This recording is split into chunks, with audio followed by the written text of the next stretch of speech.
Hello. Hello. Happy Monday, smile. Happy Monday, smile. Okay. What are you guys doing now? Oh my, what are you guys doing?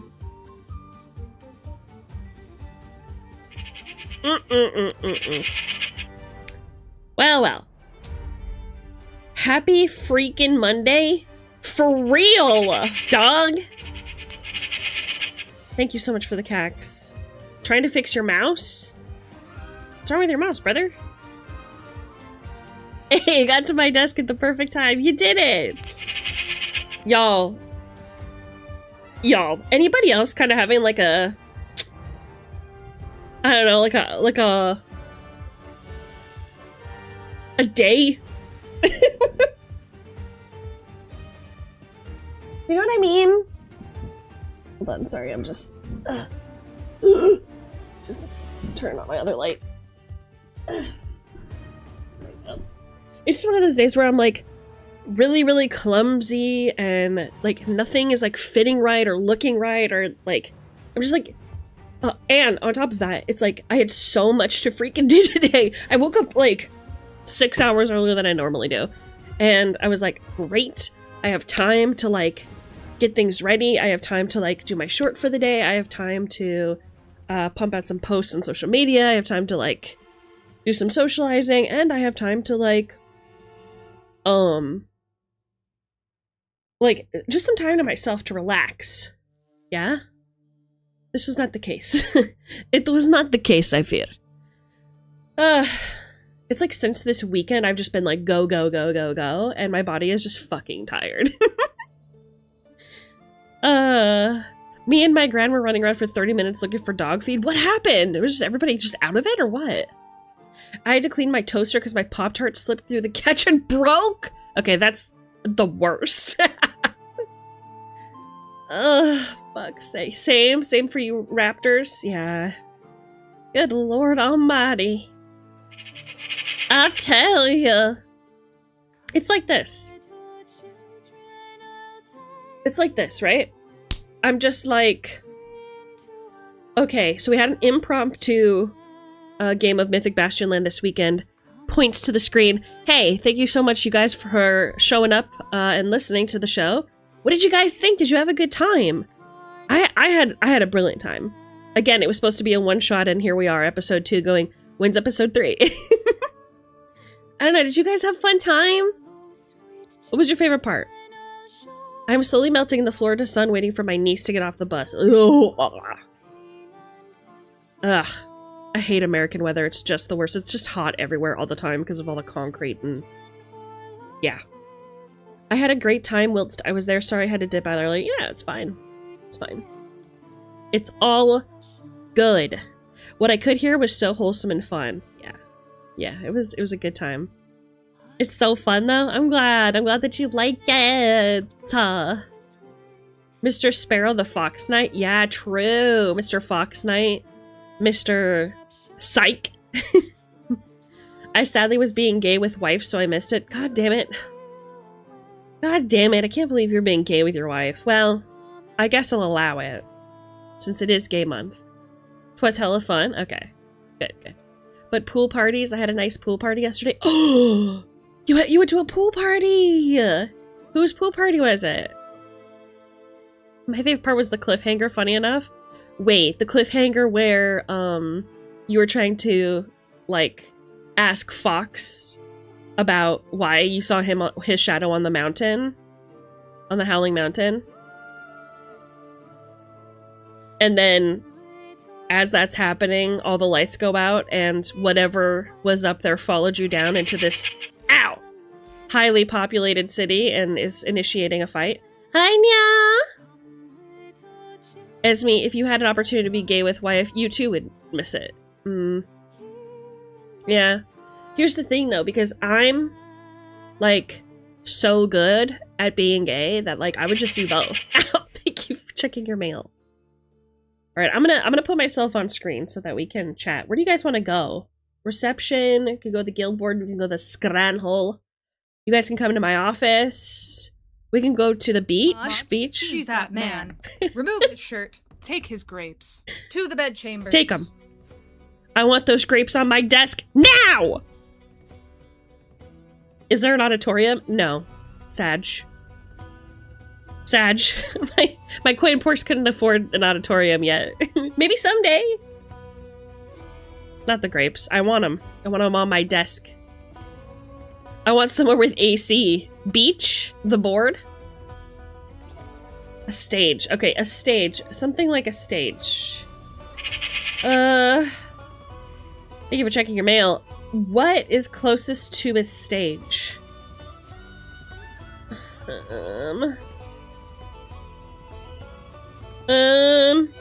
Maybe reception? Hi!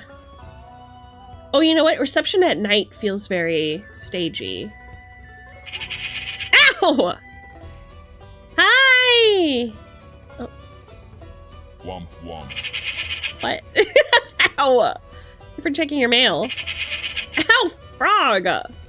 Y'all! Okay, I need to move my little... Yeah, there we go. Ow! Frog! Frog. As you can see, I'm equipped with my loot today. Smile. Ow! Frog! Thank you for checking your mail. I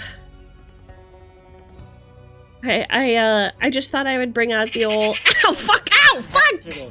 Fuck, man. What are you having? Fucking steak, baby. Yeah, me too. Ribeye. The ribeye, the mashed potatoes, Beans. the beans. Baby, fuck. Yeah, baby, fuck. Fucking steak. Fucking Yeah. steak, baby, yeah. Monday brunch, baby, fuck. This is what to make of your Monday, fuck. Any day, it's What makes it your day? Make it a happy one. Fuck, man. Fucking steak, baby, yeah. I might not be as active today because I gotta burn through stuff at work and also non-zero chance I lose power. What? You're losing... Oh, okay. Be careful. Be safe, everyone. Are you guys like, in a storm right now in Texas? I genuinely had a steak today is the funny part. Before stream, I was like, I am so hungry that I want to die. Therefore, I will simply make a steak. So I did. And I do feel like the steak healed me. Yeah, I did have steak on a Monday. How was it, by the way? Did you enjoy it, Sparrow? I'll turn this down a touch. What was I gonna say, you guys? What was I talking about? Oh yeah, Mythic Bastion Land was really fun. Super delicious. Good. Flood Watch? Jesus Christ. Please be safe. Please be careful. You guys, here's the thing. You know what happened? I've been uploading my daily shorts and I think I'm too raunchy for YouTube. Because every short that I've been uploading has been getting like 0 to 4 views. And they've all been like, what if I got a tattoo on my pussy? Or like, like a zoom in on my chest. So I think I might just delete them on YouTube and start over. Ugh, God. It's like, okay, so you're not even gonna show it to anyone? Like, let them decide. And then, you know what's fucked up? I was on TikTok. I was like, oh, okay, I get it. So maybe some of the content is a little over sexual. I was on TikTok, and straight up, there was a movie clip of a girl sliding her panties off, and her boyfriend ducking under her desk to eat her out. I'm like, okay, so... Sorry. Where's the line? Sorry, what? What did I do wrong? Exactly? Huh? I watch every video that I get a push notification for.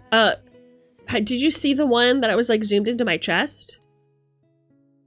And I was talking to Dealey specifically about being gay with her on a beach? That's also your TikTok algorithm? But that's what I'm saying. You guys saw it? It says no views, dog. I am not playing. It says 0. Something's wrong. YouTube had like a announcement recently about their algo being kind of frogged though. So I wonder if it has something to do with that? Like, is it happening again? That's weird. Yeah, I watch every short on every platform once I get the notif. A true fan. I don't really have answers. That's really confusing. I saw the one about the tattoo on your pussy. Why is it saying no views? You think it hates VTubers? I mean, it undoubtedly hates VTubers. Let's just be honest with one another. Their algorithm's been garbage for years. Ugh, true. Hold on, let me put up the new chat.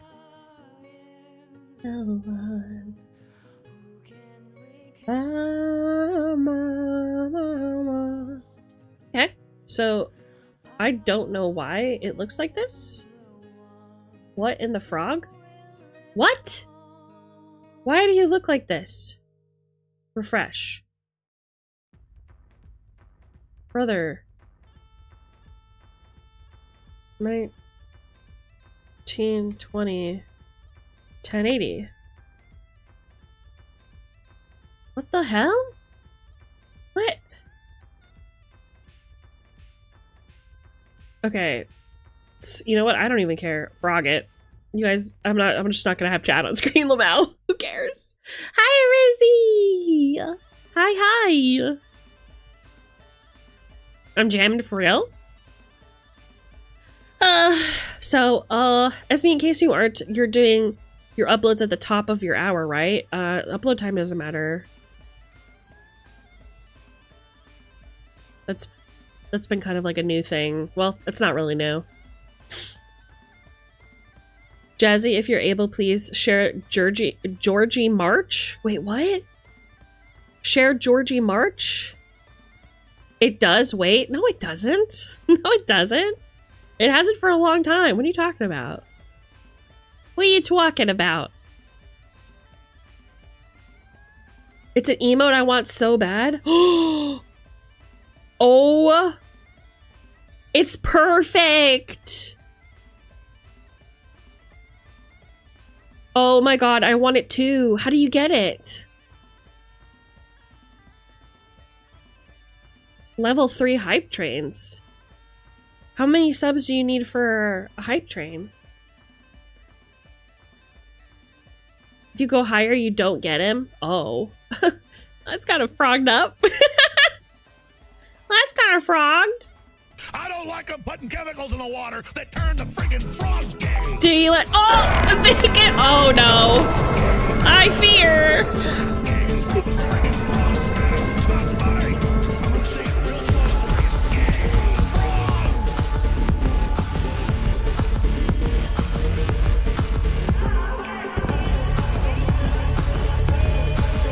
I'm really jamming it. I'm really playing it.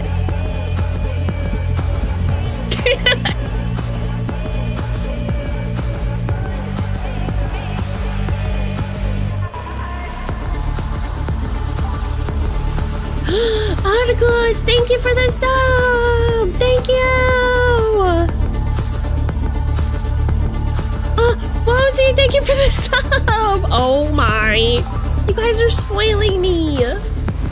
No more subs? No more. Okay, no more. So that we can get him. Okay, thank you guys. Oh my god, I'm so obsessed. And that's how we get the frog? Thank you guys. Wait, does Wozy get it too? Does it say incoming? No. No, it just says hype train 4 minutes, 22 seconds, 28%. Hype train level 3, 4 minutes, 17 seconds, 28%. Frog, I don't know if it's guaranteed. Oh my god, I'm praying. Prage! Prage in chat! Prage in chat! I really hope we get him! Oh! Mine shows Georgie and 2 others, so I have a 1 in 3 chance. Okay, we can maybe get it. So we have to wait 3.5 minutes for the hype train to go away, and then we'll know. I see him. I see him at the top. I don't know if we got him. I don't know if we got him. There was like an arrow, and it went to like a different one. I don't know what that means. Does that mean we didn't get him? I'm gonna be pissed if we didn't get Georgie for real. Capitalism sucks, man. Just give me Georgie for real. Wait, so what happens if we don't get him? Can we never do it again? We try again in an hour? Okay. All right, I'm not gonna argue about that. Uh-oh. Thank you for the thank you for the biddies. Please no more donations because we want to see if we get Georgie. Smile. Ew, gotcha for subs. It's evil, isn't it? It's evilness. And what am I supposed to do? Not get the little frog guy? Like, I would be being dishonest to my brand. Moldio7! Thank you for coming! How are you today? It is evil. Twitch! Oh, frog. You guys, lately I've been playing, mermaids and ponies with Manty. Just getting to know him as a mod and as a person. And, oh, thank you so much for the follow, Moldy. Thank you for the follow, my friend. Gosh, I hope we get 1K soon. I think we're really close, aren't we? Mods, do you know how close we are? Can somebody tell me? Yeah, we're really close to 1K, and then I'll finally be caught up with my friends. 40 more? Oh my god, we're so close. We're so close. No more subs. We're aiming for a tier 3 reward. Thank you, Sparrow. We've got this. I came here because I randomly got gifted a sub. Well, hey, welcome. I'm a TTRPG bard. I talk about Dungeons and Dragons and other tabletop RPG games that you can play with your friends.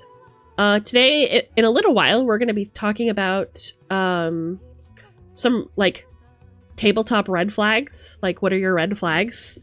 So feel free to stick around and join the conversation. Can we get a hearty howdy and chat for our new friend, Moldy? 35? Oh my gosh, we're so close. I can't believe that.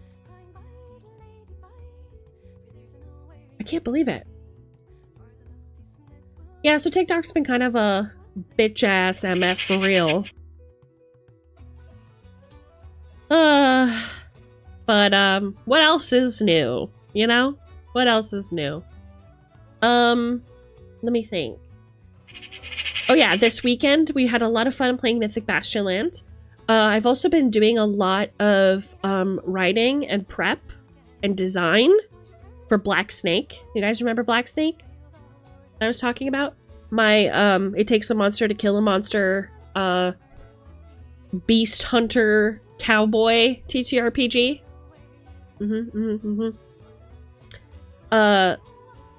I set up a, yeah, the cowboy one, that's right. I've set up a very in-depth, and you're not gonna believe this. I know this is gonna come as a huge surprise. Georgie? Success? What do we get? Open? We got him, bro! Bro, we got his ass! Oh my god, dude. I mean, feel free to keep subbing if you want. Just like to celebrate or whatever. You know, if you just feel like, you know, if you feel like giving subs just to like celebrate and like use Georgie, like you can totally do that. Like, don't let me stop you. You know? Anyway. We won at life. Capitalism wins again this time. Yeah, guys, feel free. Yeah, if you've got like a you know, Prime sub or whatever, it's like totally chill or whatever. You know, it's all good with me. Like, if you want to hit like a level 3 or a level 4 hype train again, like that would be crazy or whatever. Oh yeah, I was working on, you're not gonna believe this, I was working on Black Snake and I have a very in-depth horse table. You're not gonna believe this. A horse table. What does that mean? Well, it means that you have 2 options for how you can get the horse, like, or a horse, yeah, in the game. As a cowboy, having a horse is like super important or whatever. Thank you so much for the sub, Jesse. Thank you. So your horse is super important. It's how you get around, and taking care of a horse is very important. So you can either tame a wild horse, and then you roll on a table to determine what kind of horse you find. Or you can go buy a horse, which obviously is more expensive, but there's a lot more breeds to choose from. I also came up with a table for like their temperament, their stats, what they look like. It can all be totally randomized. Starts to sing, I'm a horse, I'm a horse, I'm a little horse. I don't know that one. What is that from? But, and I know that's a huge surprise to everyone here. That there's a horse table. One of the problems that I was actually working out, I've never done like TTRPG, like development before. So this is like a very new world to me. And one of the things that I was working on is like, okay, I want the player to understand how important a bond between like you and your horse is or would be during this era. Like, it's not something where you could like just go get another horse if you want to. And like your horse trusting you and like having a good bond with your horse and like you guys counting on each other would have certain advantages RP wise. If you want, I can try and find you the video on TikTok. Yeah, post it in my Discord and I'll look at it later. I raise you the My Little Pony theme. Oh, My Little Pony. I'll never not be a MLP fan. I'm sorry. I'm sorry. I don't care how toxic it is. I love it. I love it so much. I love horses. But yeah, I really want to evoke the feeling of like, let's say that you're playing as a lone hunter. Maybe there's only 2 of you and like you have to survive in this desolate Wild West wasteland kind of thing where there are no rules and like there's like huge spaces between safe havens and shelters and cities and things. And not only that, but you're surviving like monsters and stuff. So like obviously companionship is one of those really important things. So like I think that what I want to do is have it so like your horse is able to like gain like more sentience or intelligence the longer you spend with it as a hunter. Like it starts to gain your kind of like you start to rub off on it. It starts to gain some of your abilities. It would be cool if maybe your horse had like similar like mutations every time you indulged in the sacrament.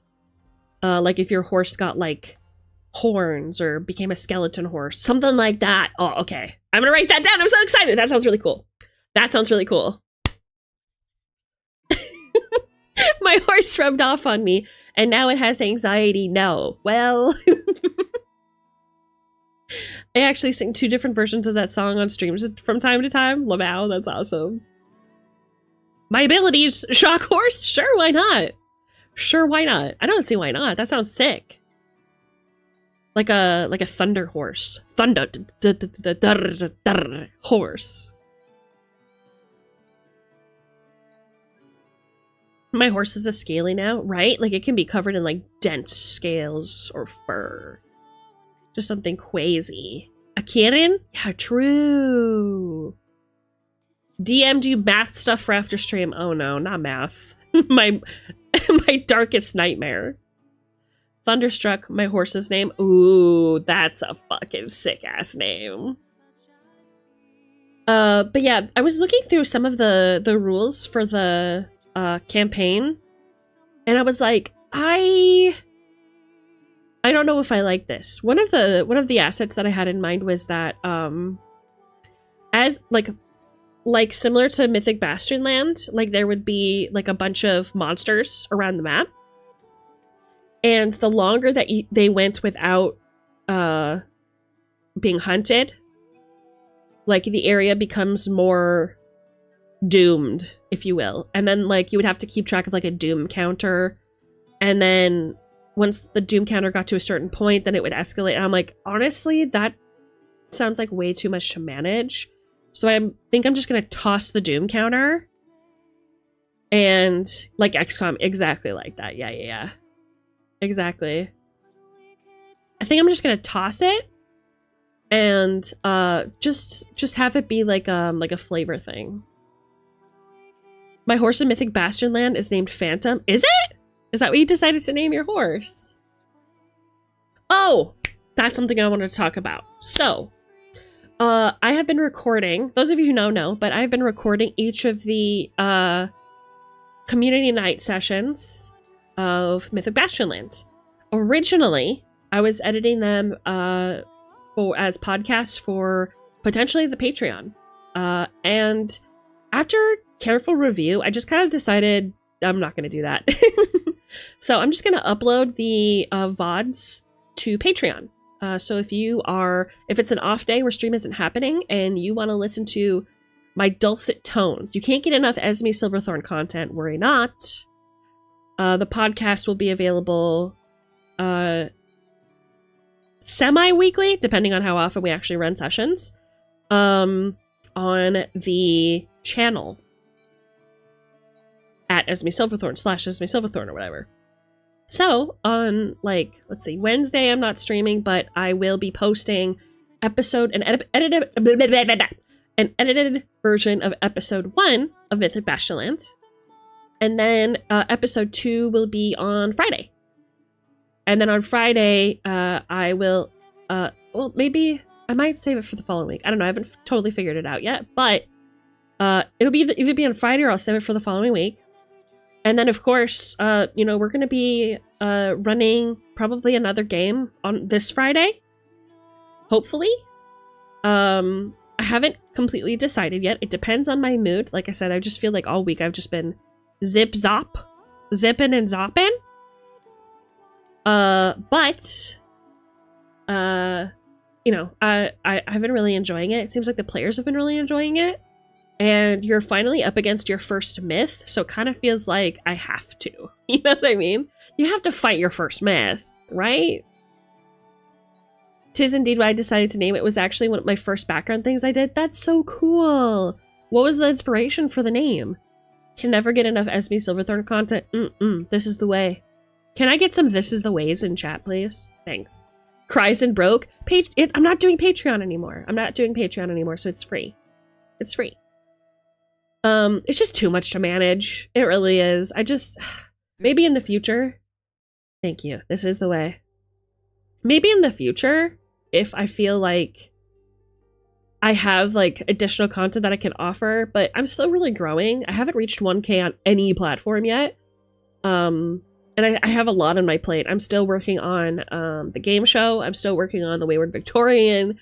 I'm like, I don't have time for any of this shit, so fuck it, it's free.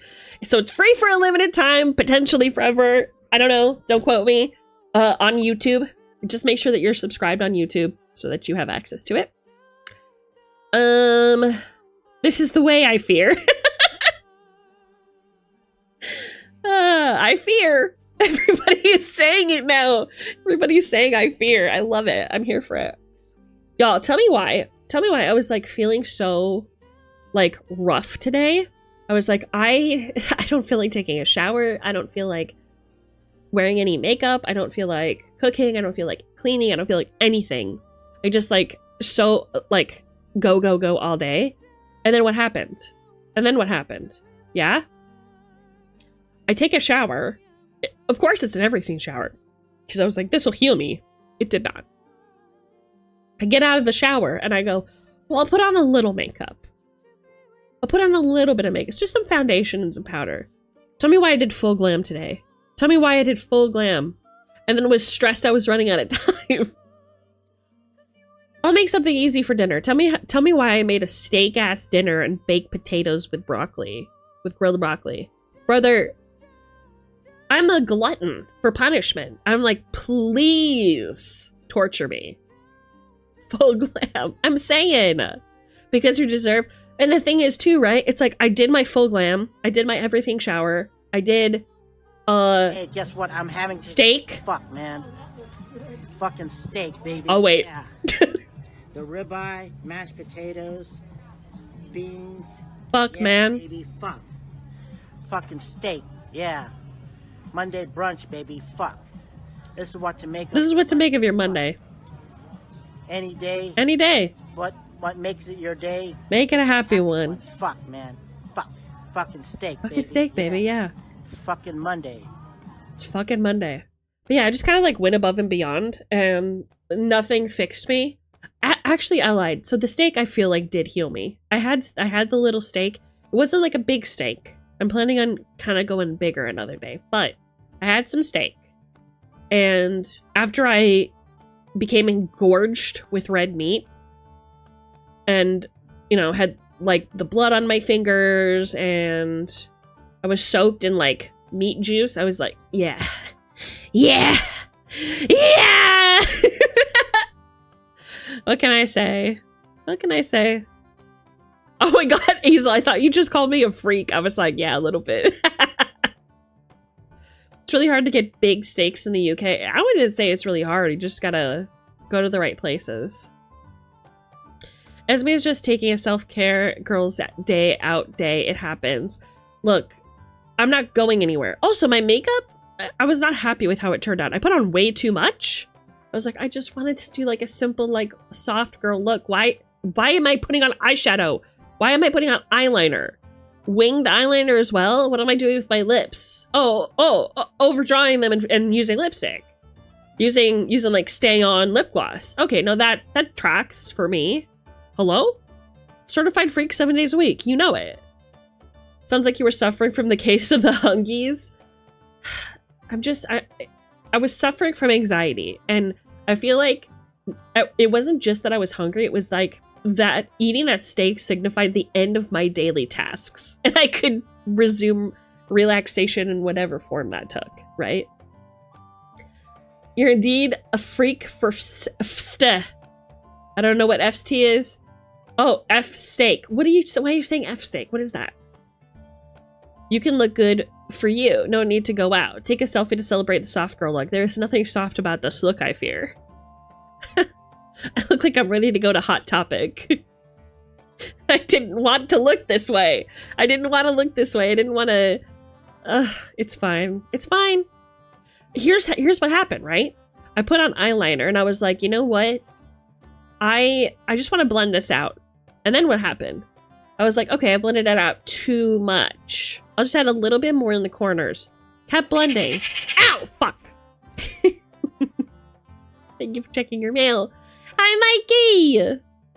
And then I was like, well, gosh, you know, I gotta do it on the other side. And then I added way too much on the other side. And I was like, okay, well, I guess we'll just do like a full, like, smoky eye look. Yeah. It devolved from there, I fear. And then I was like, you know what? I'm just gonna, like, experiment. And, like, maybe do, like, a cute, like, new, contour. Obviously, that was a mistake. Obviously, I made a mistake there. Because since it wasn't, like, the way that I'm used to doing my contour, I immediately thought it was ugly and hideous. And I was like, okay, so I am a creature. I am a monster.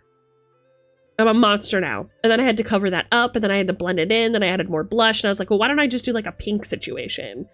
And then it had to match my lips. Do you know what I'm saying? Like, that's how it got spun out of control. I can't, like, it just became too much. You'd probably still look good in a selfie, I fear. All right, I'll take a selfie for you guys after stream today. I don't know how long stream is going to be today. Because, yeah, like I said, okay, so I've had a Monster and a coffee, and I'm still, I just feel normal right now. I just feel like average. I don't feel like I have too much energy. I don't feel like I'm, like, bouncing up and down. I just feel like, oh, it's a normal day. That's how tired I am. So we'll see. We'll see how it goes. But I knew that you guys would make me feel better. You guys always do. So, here I am. Here I am. A feet selfie. If you're... Listen. Venmo... No. Coffee me $50 and I will take a picture of my greased up feet. Okay? Just for you guys. $50. Greased up feet. Just for you. Thanks. I want to see that clown makeup. Thanks a lot, Mikey, for your confidence booster. Love that. Monster and coffee? That's crazy. Yeah, and I barely feel it. I also slept 12 hours today, and I was still tired. I was like, I could just keep going. Now I have stream today. I gotta get up. I love how somehow I've had the adventure. Uh-oh. I love how What? I somehow had the same adventurer every time. I love it. You can change your adventurer. There's like an icon somewhere on the screen that you'll be able to click and you can choose your little guy. It's called Stream Avatar, I think.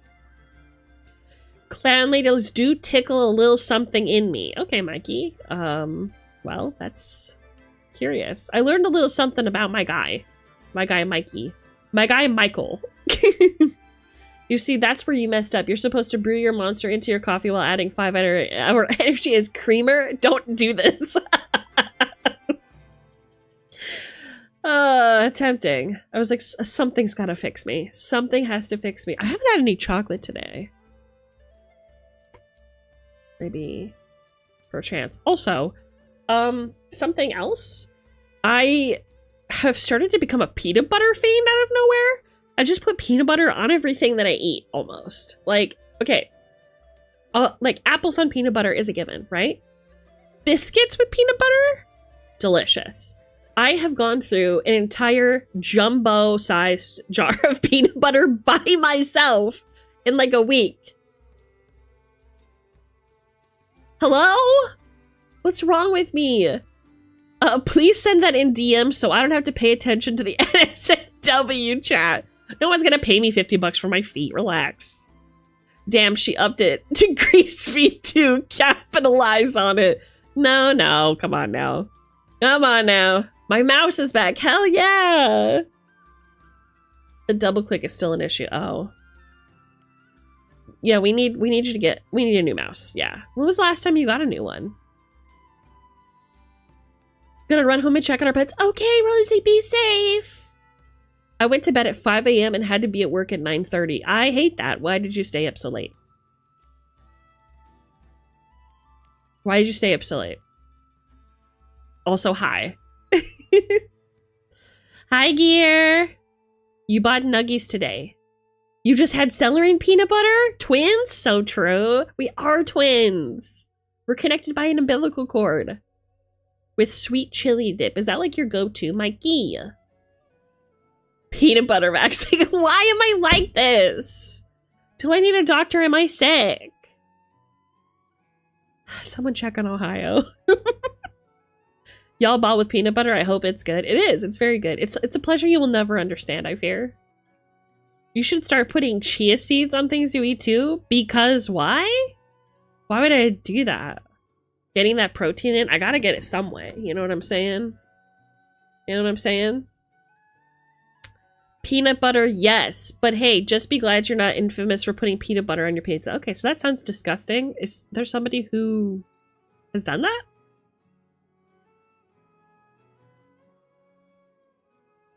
Two years ago? Yeah, it's time for a new mouse, my friend. 5:30? Do not do that. Yeah. I'd be the female version now. Imp. Emoji. What does that mean? What do you mean by that? I love ants on a log. Oh my. There's plenty of food I can eat. It's only a small subset at the end of the day. Fair enough. Fair enough. Also, seagulls have begun to recognize that my window indicates food that I don't wish to eat. And we have big ass seagulls landing on my windowsill, making loud ass seagull noises, clapping their feeties in front of my window, and eating like my dried ass gum and like old apples that have gone bad. It's crazy out there. It's crazy out there, dog. What have I done? I bet Nut loves that.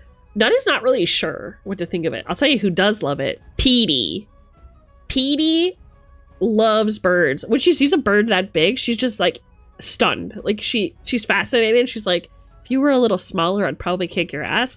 But when they're that big, she's like, you know? Did you fucking Pavlov train the seagulls? Not on purpose. I think they're just opportunists, perchance? Maybe? Is there one over here? No, not today. I think I think he's gone. I have done that. It's even a challenge that's currently going for my community. Wait, what's the challenge? Peanut butter? Seagulls are a menace? This is true. This is true. Slap the seagulls? I shan't. I shan't. Ant on a log is delicious. It's peanut butter with celery with raisins in the peanut butter. It's delicious. I have a confession.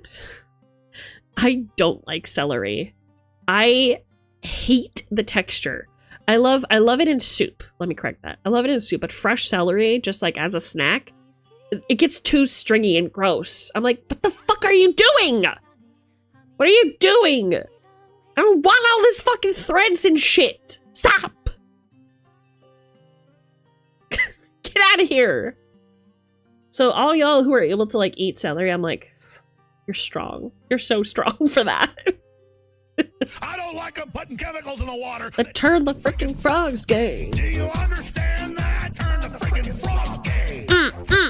Crap. Gay. Frogs freaking frogs found. It's so funny. I'm gonna say it real slow for y'all. Gay frogs. Gay frogs. This celery slander is too much for me. I need to go. You're autistic. You know all about sensory issues. How is celery okay for you? I'd feel like it should be weird for you. I had a burger with Nutella and marshmallows on it once and I didn't hate it. Okay. I can't believe I'm doing this.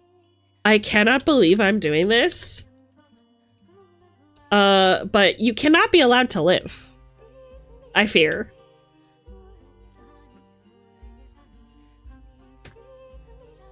Anyways, now that he's not here, that's fucked up.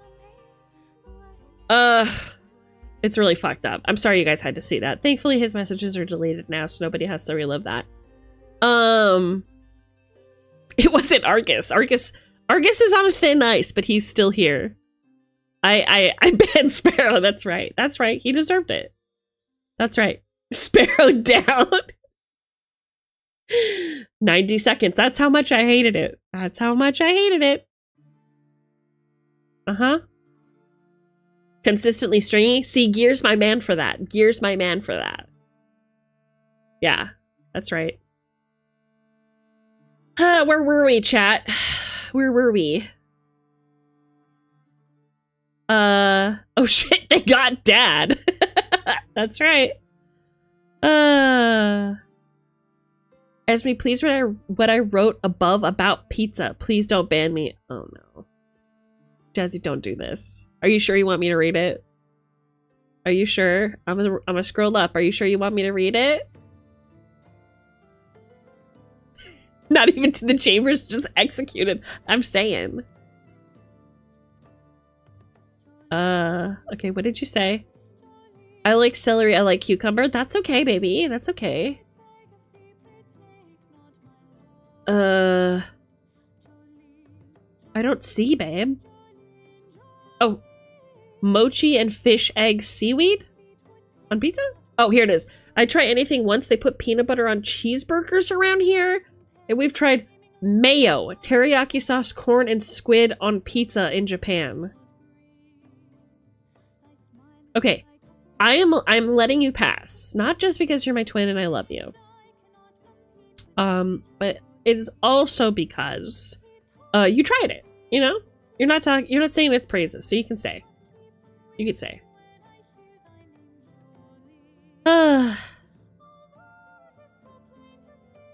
I can still eat it, but not as a snack. I used rice cakes instead. 10 out of 10 substitution. I agree. Rice cakes are pogs. Esme can give it back. She just needs to do it on her dashboard. Yeah, and I like holding it above your head. Like, well, don't get banned, and maybe you'll get this back, smile. Unfortunately, it requires both me to remember it and to remind Esme and Esme to be free. Yeah, that's not happening, Sag.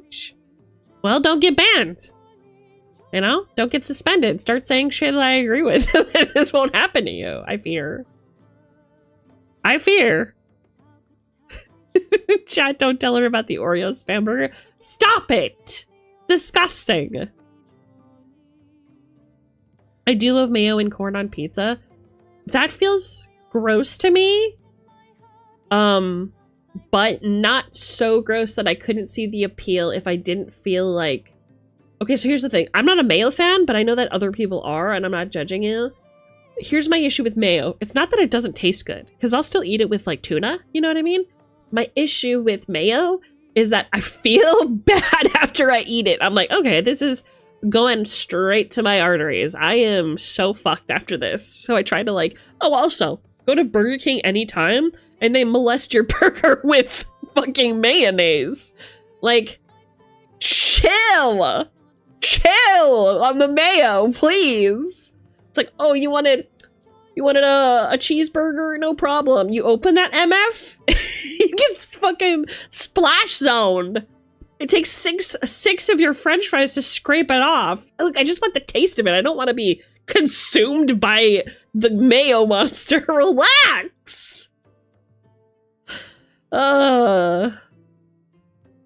I've put potato chips in s'mores. It's a fun texture. See, okay, Silver, you have discovered the hidden combination, the holy grail of combinations. So where I'm from in North Dakota, there is a specific butcher / deli that also sells chocolate. And I haven't had this in a long time and I miss it, but they have these treats called chippers. And it's literally homemade potato chips with a milk chocolate coating. And they are absolutely divine, especially when you're on your period. It's like the golden ratio. It's crazy. It's crazy. It's delicious.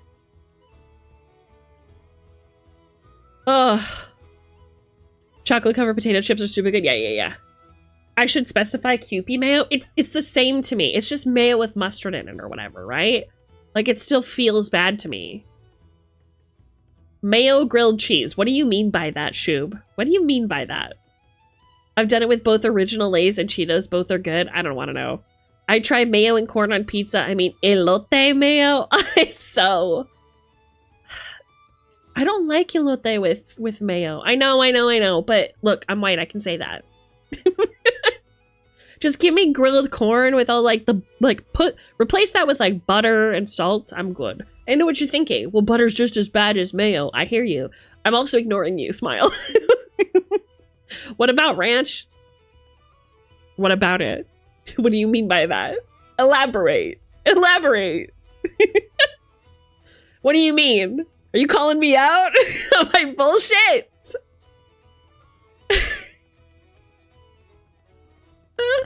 I love BK, Rosie's favorite burger, the king. I'm telling you, it's so much mayo. It's so much mayo. Why don't you ask them for light mayo? Doesn't matter. Does not matter. SB's least favorite splash zone. I fear. So true. I have family somewhere in the Dakotas. Really, Mikey? Which part?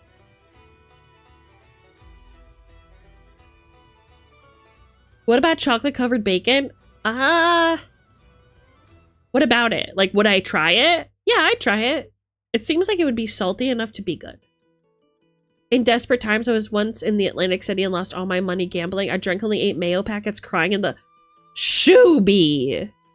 Man, that's you at your lowest. Thank you for sharing. Thank you for spilling. Damn, that's you at your lowest, fam. I didn't know that you gambled so much, Shoob. Though you've mentioned gambling before. Lost all your money gambling at Atlantic. What did you do? How did that turn around?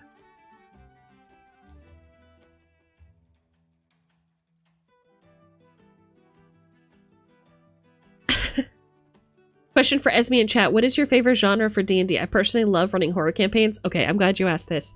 So like, I was thinking about this today. I have been running a lot of horror / darker themed campaigns recently. I don't know why. I think it's just because it's interesting to me. You know? I don't know. I just I'm not even that much of a horror fan. What I really like is mystery and intrigue, and those two usually go hand in hand with horror elements. I don't know. It's been a long time since I've done a strictly vanilla kind of D&D campaign where it's just fantasy, adventure, Lamau. I've been doing a lot of, hey, Have you heard of The King in Yellow? Fantastic. You're a character in that world. Let's play. Or, hey, do you like Dark Souls or Elden Ring? Congratulations, you are now a knight in that world. Let's see how that goes for you. Type beat. And you know, thinking about Vampire the Masquerade, and we talked about Black Snake, which is, yeah, those are all similar themes. I don't know why I'm like this. Don't know why I'm like this. But it is, I'll be genuine and honest. It is such a nice, like, little break. Such a nice little break from Dungeons and Dragons sometimes. Trying other TTRPGs, you know? Something new. Ranch on pizza? I mean, back in the day, hell yeah. Nowadays, though, since living in the UK, my stomach has changed so much that, like, I cannot stomach too much ranch without getting violently ill. And you have no idea how desperately sad I've become because of this. I'm like, what do you mean? I can't use this whole bottle on my sandwich? My body's like, no, you will get diarrhea. And I was like, no! Take it back! Go back! Do the thing where I can eat more ranch, please. Tell you what goes hard. A cheapy fucking $5 Little Caesar pizza with ranch? There's something about a cheapy little $5 shitty Little Caesar's pizza with ranch that just goes so fucking hard. I don't know what it is. I don't know what it is. It's so good. Pizza and ranch, see Jazzy gets it. You don't know where they live? They're just in the middle of nowhere? Oh. How do they live in the middle of nowhere? Are they campers or something? That is insane, Shubi lore. I'm saying. Did you live in the city or the countryside? I lived in a small city. I lived in Grand Forks. Blue cheese dipper? Mm-mm. I can't eat Jack in the Box taco without buttermilk? Wait. Okay. Everybody stop. What do you mean by that? So, like, do you get... okay. You go to Jack in the Box and you get, like, 2 cheapy tacos, right? The cheap, shitty ones. And then you go to the store and buy buttermilk? Or do they give you a side of buttermilk? And then you dip... Why? Why? Huh? What? Okay, wait. Jack in the Box tacos without buttermilk. Are the tacos made with buttermilk? Is it a dipping sauce? Explain that to me. I'm so confused. I'm delighted and intrigued as well. It's like the burger comes back from the orgy that happened in the kitchen. I don't know what that was about, but thank you. As we have a streamer question, when should I cut off entries for a tier list? 100? I'm torn. Uh-oh. Okay.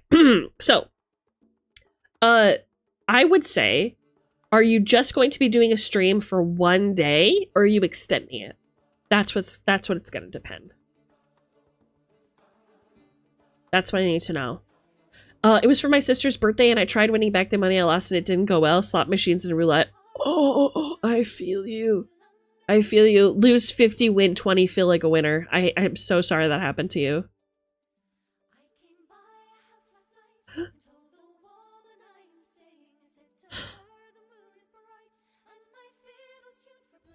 I'm so far back, I apologize. I'm not gonna lie, I'm on a horror darker binge too with my film stuff. There's always horror pipeline that nobody can escape. It's just, like, intriguing, isn't it? Currently prepping for my next Ravenloft Death March series. Oh, tell me about that. Do you already have players? What's going on? Mystery settings. Oh, sweet horrors beyond my comprehension. Yes, Argus has been reading King in Yellow. Yes, Argus told me that I did a good job. That was nice to hear. I haven't read The King in Yellow. I'd like a copy of the book someday. We should run World of Darkness. It's on the list. It's on the list for sure. For sure, it's on the list. I wanna do a World of Darkness and then maybe graduate to like a trial, like a one shot of Black Snake, just to see how it goes.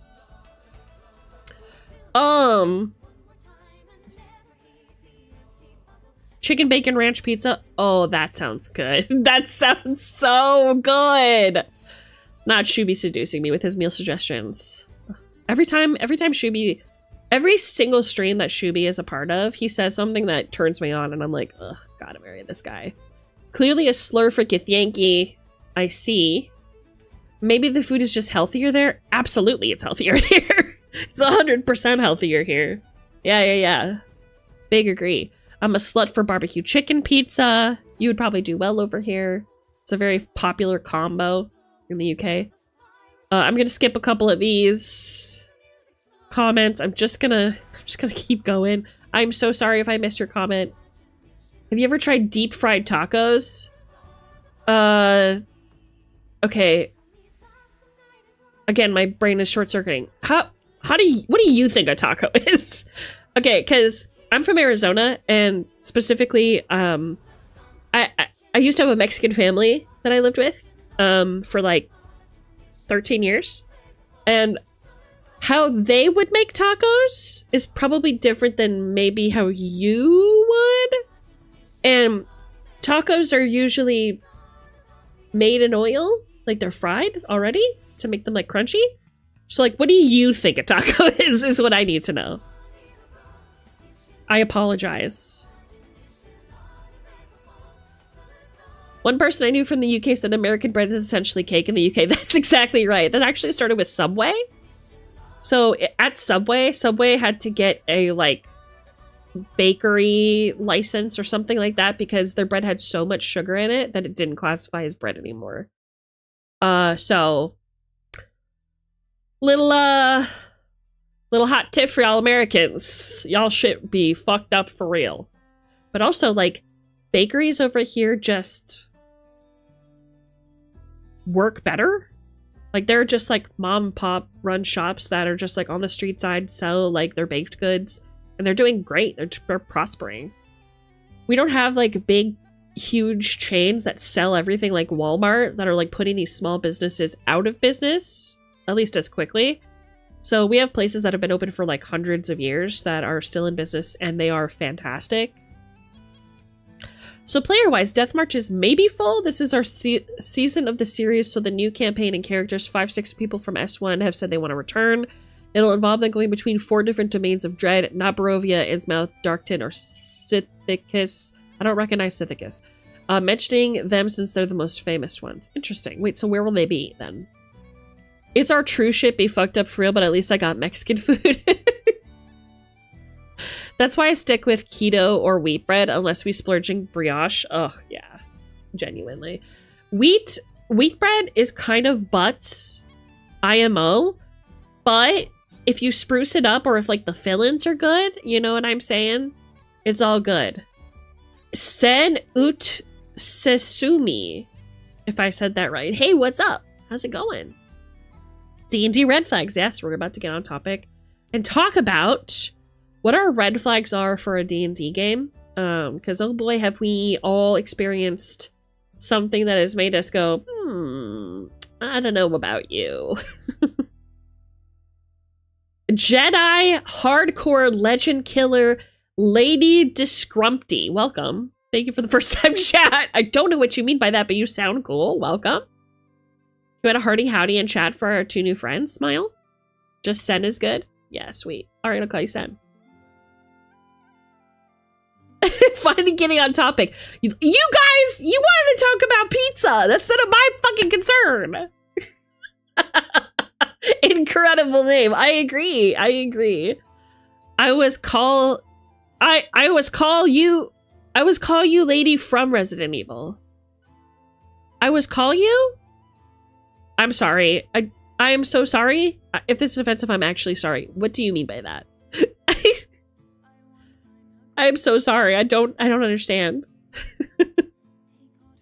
It's a general rule for VTubers to chat for at least an hour before jumping on topic. Yeah, that's right. If you guys don't like the yap, fuck off. But you know what? I think you like the yap. I think you want to chit chat with your girl. I think you want to chit chat with mommy. I think you want to hear all of my praise and what's been going on with me because I'm so interesting. How about that, huh? Huh? They're saying they were calling you Lady Diamatrescu. Oh, huge compliment. Thank you so much. She wears that hat. You know what? I'll take it. I'll take it. Absolutely. You know what? Keep it coming. Thank you. Thank you so much. Just like Lady Diamitrescu, I am a woman with a large appetite for blood, let's say. I am a lesbian, and I have 3 beautiful daughters who I have raised alone, by myself. And every time a man stumbles into my mansion, I hunt him down with great veracity and, yeah, destroy him, basically. We love Silverthorn's hat. Yes, we sure do. Not as much as I fear. Especially if the streamer needs to lock in and can't chat, it's a nice way to connect with the community. See, Jazzy gets it. Jazzy's my girl for that, for real. Number 1. We've been yapping about food. I like to know what you guys are up to. You guys haven't even told me what you did this weekend.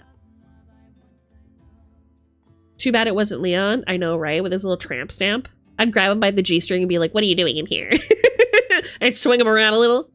Yeah, ask Manty. Why, does Manty wear a G-string? Manty, sound off in the comments. Completely off topic for what it was meant to be. What was it meant to be? Destroy him on the battlefield, right? Yes. Sure. It's true, all of it.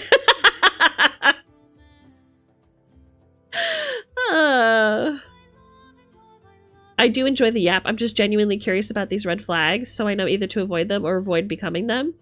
You'll always be my little red flag, baby. You'll always be my little red flag. I'm having a 4-day weekend working on... working on cleaning, but also breaking down some of my own red flag players and their habits. Who exciting. Alright, so let's talk about it. I was set up. I am not saying that was true. Wait, you just said that though. You said it's all true. Why did you say that then?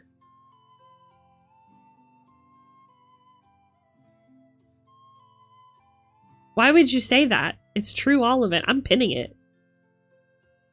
Yeah, it's true. What do you mean?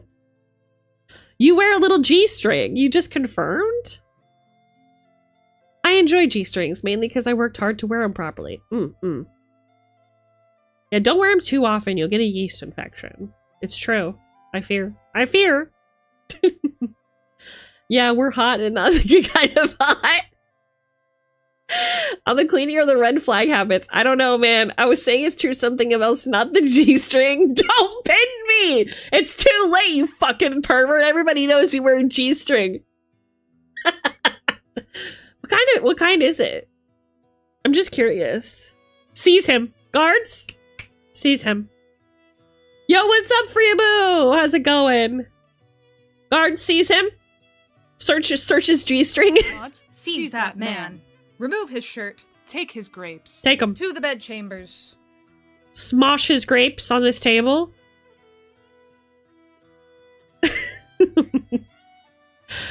I remember in band class middle school, I said someone broke my G-string and the teacher just lost it.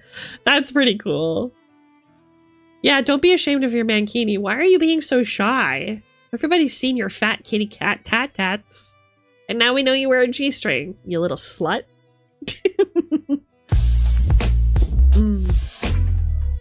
You guys, I want to talk about Dungeons and Dragons, so let's do that.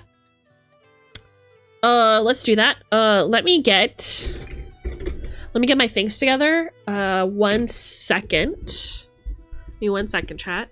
Amuse yourselves. 1 second.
hello.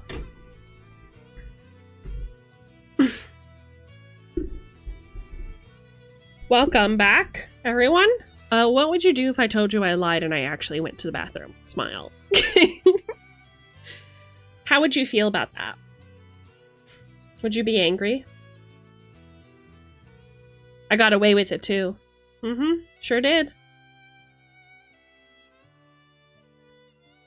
Right. I'm gonna see if this works. It may not. But I wanna, well, maybe I shouldn't for the VOD. Never mind, I won't. Damn, she didn't even wash your hands. I did. I licked them, they're clean. This is how I feel. So true. Honestly, same. Right, let's go over some of these red flags, shall we? I don't like them putting chemicals in the water that Turn the frickin' frogs gay! You understand that? Turn the freaking frogs gay! Crap. Gay! Frogs freaking frogs! It's not funny! I'm gonna say it real slow for you. Gay! Frogs! Right. Alright, lads. Let's talk about red flags. Let's talk about red flags. Okay. Oh. Wow, the thread's actually pretty packed. That's exciting.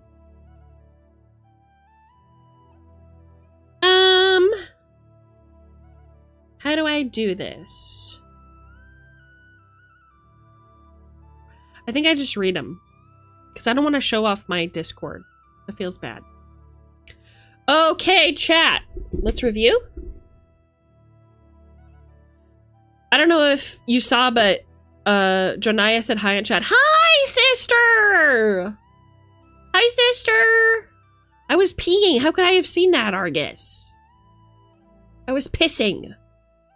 Hi, sister! Can we get a shout out in chat for my sister peas? You guys, Janaya is going to be debuting soon. She is Tori Mama's new baby. So she is my half sister.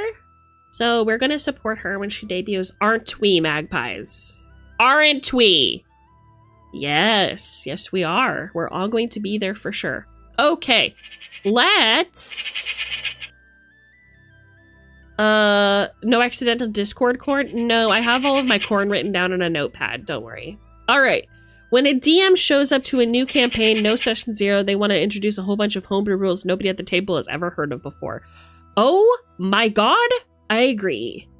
Oh my god, do I fucking agree with that. Holy shit.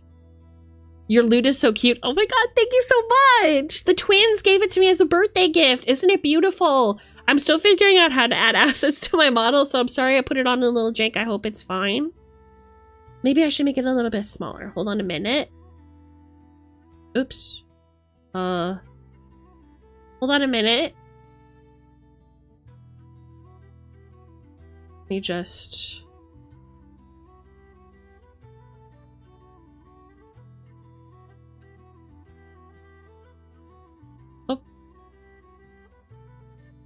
Okay, there's that.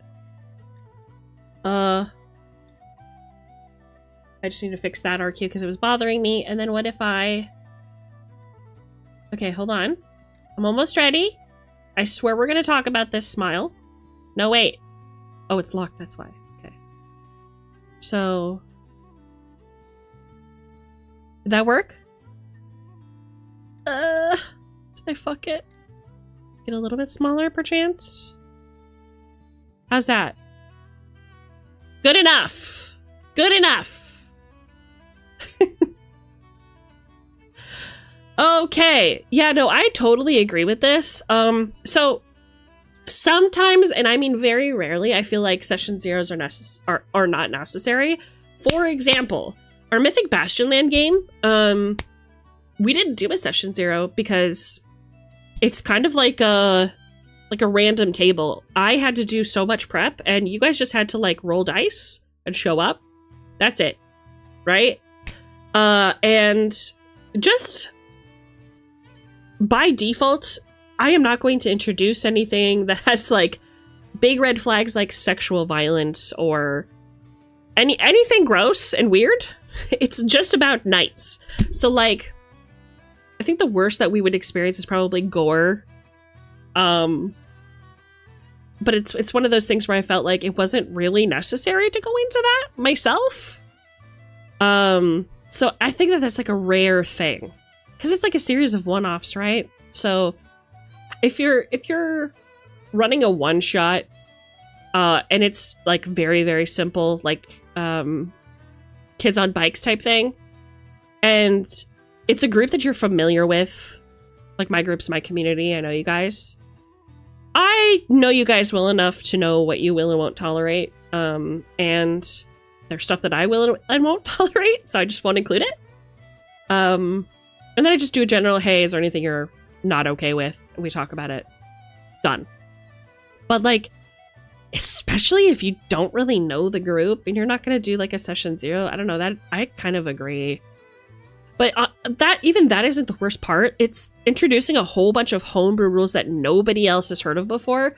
I cannot fucking tell you how many times I have been invited to somebody's table and they say it's D&D 5e, and then they say that they have a few homebrew rules and ask if it's okay with me. And I'm like, sure. So like, what are these homebrew rules? And they proceed to tell me, and I'm not even fucking with you, how they fix Dungeons and Dragons. I am cringing and backing away so fast. I'm out. I'm actually out. Like, these, oh my god. Or like, people that introduce rules that they came up with that is cool and not necessarily balanced. I've had so many people that are like, oh, I'm making a TTRPG system that's basically D&D, but you have anime powers and like you can decide like how to fight people. And there was one person who sent me a free copy of their upcoming TTRPG that they were working on, and it was literally just like that. And one of the feedbacks that I had for this person was, okay, so you have a lot of rules for like what happens if you like get into combat, or how are you going to destroy people? What if you want to be a negotiator? What if you want to be a talker? What if you want to get into politics, the politics of the world? And he had no answer for that. He was like, oh, well, I don't have any powers like that. And I was like, yeah, okay, well, you have to kind of give your players options to be who they want to be. Not everybody wants to be Naruto. Ow! Thank you for checking your mail. So, like, work on that? Hi, kitty! Enjoy your lurk. Okay, thank you for stopping by, my love. I hope work is okay. Hope work is going okay. Is it a red flag for me to be like, this is why I only play Pathfinder? Yes, absolutely. I consider that to be a red flag. That tells me that you have, for some reason, not... oh, thank you for checking your mail. You have not even like countenanced the fact that other TTRPGs could be up your alley because you're stuck on what you're used to. I absolutely love Dungeons and Dragons. It is my bread and butter. I will speak all of its good things until the day I die. But I also recognize that there's way more to this hobby than just Pathfinder or D&D. There's so much more out there, man. You got to get out there and look. It's good shit. It's good shit you're missing out on that could creatively inspire you to just fly into new worlds. You gotta try. You gotta try some other stuff. Ow! Thank you for checking your mail. Pathfinder was my first ever TTRPG, but I fell in love with D&D 5e, and we've been playing some Witcher TTRPG. That's sick. That's the spirit. Like, I am always going to be the type of person who is begging people to branch out. I'm a diehard D&D fan, don't get me wrong. And it's a gateway for a lot of people to get into TTRPGs, but it's not the only one. You guys have no idea what you're fucking missing. It's so good out here, for real. It's like being like, oh, haha, I only want to stick to the kiddie pool just because it's what I'm used to, and like I'm afraid of like going too far in the deep end, while other people your age and are similar height and skill are just playing in the normal pool and are like, okay, man, have fun. You know? And what's really funny is these people who want to quote unquote fix Dungeons and Dragons, what they don't realize is that there is a TTRPG out there that's exactly what they're looking for. That they don't have to try and like reformulate to like make it. It's not even Dungeons and Dragons anymore. Just try something new, bro. You know? That's just, you know, the end of it. What did Tommyan say? Would you do a session 0 if you knew there was going to be more than one session / if it was a planned campaign? If it was a planned campaign, absolutely. Absolutely session 0. If I knew there was going to be more than one session... You know what? I would say yes in most cases. I think... I don't want to seem hypocritical because I didn't do one for Mythic Bastionland. Because genuinely, Mythic Bastionland was meant to be my, like... This is my version of DM slop. I am going to do a bunch of prep and whoever shows up at the table is welcome, you know? But otherwise, yeah, I mean, session 0 is just a mandatory thing, I feel, just because, and especially if you don't know the people, you just, like, need to be aware of how to be respectful to other people at the table. That's just, like, a given. Yeah, 100% agree. Making an entire race share the same moral alignment. Ooh, I wish Dealey was here so I could talk to her about that. That is an interesting one. That is an interesting one. An entire race having a moral alignment. So we're talking about drow and orc. Those kinds of things. Okay. Controversial take. It depends on how culturally aware outside of their own species they are that would allow their peoples to have other experiences outside of what would be morally acceptable inside of a echo chamber. Does that make sense? Like, okay, the drow aren't coming, like normal drow, they're not coming into contact with any motherfuckers who are anything except like them. So them all having kind of a similar moral compass or believing the same things, yeah, that makes sense. I don't have a problem with that. That makes sense. Now, where things get a little tricky is what do we consider moral in a situation where essentially there's a race of beings who are dark-skinned, by the way, who are considered to be evil, right? That's a tough one. That's a tough one. I love the drow. They're one of my favorite races. And thinking about like how it could be considered problematic and also knowing like historically where they came from. I hate being a drow apologist, but I kind of feel like I have to be because I don't know. Tell me if this is insensitive. Tell me if this is insensitive. I'm happy to take up sensitivity training in this regard, but I fucking love that like the drow are allowed to be morally like bad according to surface politics and beliefs. I love that shit. Why? I'll tell you why. Because everybody can be a good guy. It's very easy to be a good guy when you have the moral support to do that. It's very difficult to be a good guy when you've never experienced it before, personally, and when it is against societal norm to do so. But also, the history of the drow is fucking sad. Their goddess was screwed over by her creator / husband and treated like shit. She had a lesbian relationship, asterisk allegedly. Watch my lore video on that. And then was cast down when she rebelled against her abusive ex. And went fucking insane. Because life isn't fucking fair. And started having a disdain for her own species that she created. And then her daughter turns against her. It's like, I feel for them, really. I do. If you live in the Underdark, the concept of kindness or generosity existing in a world where it is very hard and sacrificing a meal could mean death for you that night. It's like, I love it. Let me have it. Let them have it. It's their culture. It's their culture. It's meant to be like completely different from the people on the surface. Okay, let me ask you a question. Have you ever done what you know in your heart is the right thing to do? And nobody around you supports what you did, and you can't figure out why, because you know that you did the right thing. It's happened to me before. I always try to take the high road in my relationships. So if a relationship ends, I will always keep all of our secret stuff a secret. I won't spread rumors about you. I won't try and like get your friends to leave you. That is not me. Now, where that changes is I will tell the truth about your actions if I find out that you're doing it. And if you benefit from my silence, things are a little different in those regards. But most of the time I take the high road. And I can tell you in not super recently, but like in the like 5 years ago-ish, I was going through a really tough breakup and I was taking the high road. I knew it was the right thing to do. This person was doing everything they could to break me down. They were like pushing my friends out of the way.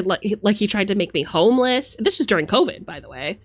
And nobody was on my side and seeing how hard I was fighting to be the better person. Nobody cared. Like everybody was just like, and like people were begging me to like fight back. They were like, well, just tell us like what he did to you, da da da da. And I was like, it's none of your fucking business what happened in those relationships. And they refused to acknowledge that it wasn't anybody's fucking business and they shouldn't be taking sides. Everybody wanted in on the drama. But I knew in my heart it was the right thing to do, and nobody fucking supported that. Now, eventually they came to their senses once all of the excitement died down and they had a chance to review some of their choices. There were apologies, etc., etc. But it's like, it makes you, my point is, it makes you question if what you did was actually the right thing to do. Like, okay, in every single scenario of a hero that I have read about, of character that I've read about that I loved, they behave this way. I want that to be me. I want to be looked upon favorably, and I want to be able to go to sleep knowing that I did the absolute best thing that I possibly could, and I am living true to my story, right?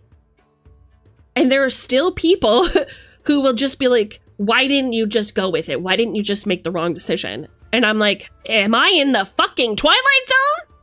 And that's kind of how I feel like morality without support loses its power a little bit. It's really interesting. They worship a goddess who is about the careless, wanton destruction of her own race, expectation of mindless worship, appreciation, and destruction at any time that she desires, mutilation and mutation of her most diligent followers, and an entire 50% of their species being essentially like second-rate citizens and spat on or killed at random just because they aren't considered valuable, right? Those are all things that the drow would have done to survive in their environment because it's what their goddess wants. And they know that that bitch is gonna fucking kill them if they don't listen to her. What else can you do? So yeah, I mean, you and me are like, oh, maybe I shouldn't kill my first son. But if Loth commands it, all of your neighbors, all of your family, everybody, everything that you've ever built will be at risk if you don't just do it, right? So what's morally right now? Because now it's like, okay, if I don't just like kill my firstborn son because Loth wants it, everybody in my house is in danger because any of my neighbors are going to see that as weakness and they're going to try and like take advantage of my weakness. The goddess won't be pleased. She will be sending spiders to my door. Angry, poisonous, teleporting spiders. Every time I try to rest. Every time I go for a long rest, there's another spider that's ready to fuck me up. Yeah? So it is not just my fate and my selfishness and my destiny that I am concerned about now. And remember, escaping to the surface is insane to these people. Think about how willing you personally would be to leave the company of your home, your neighborhood, your family, to start a new life in another country. Just another country. Maybe if it's a nice country, maybe it's the UK. Maybe it's somewhere in Europe. How likely would you be to drop everything, sacrifice everything? I don't know. Morality and psychology are kind of a funny thing and a fickle thing. And that's what I find so interesting about them. Let my bitches be baddies! That's my only point. That's my only point. Like, so what? Let them be mean. Not everybody has to be a let the dynamic exist. You know? That makes the people who are different special. High elves and wood elves that are kind of fucked up, they're special now. Because the rest of the race is considered quote-unquote good. Thank you for the follow.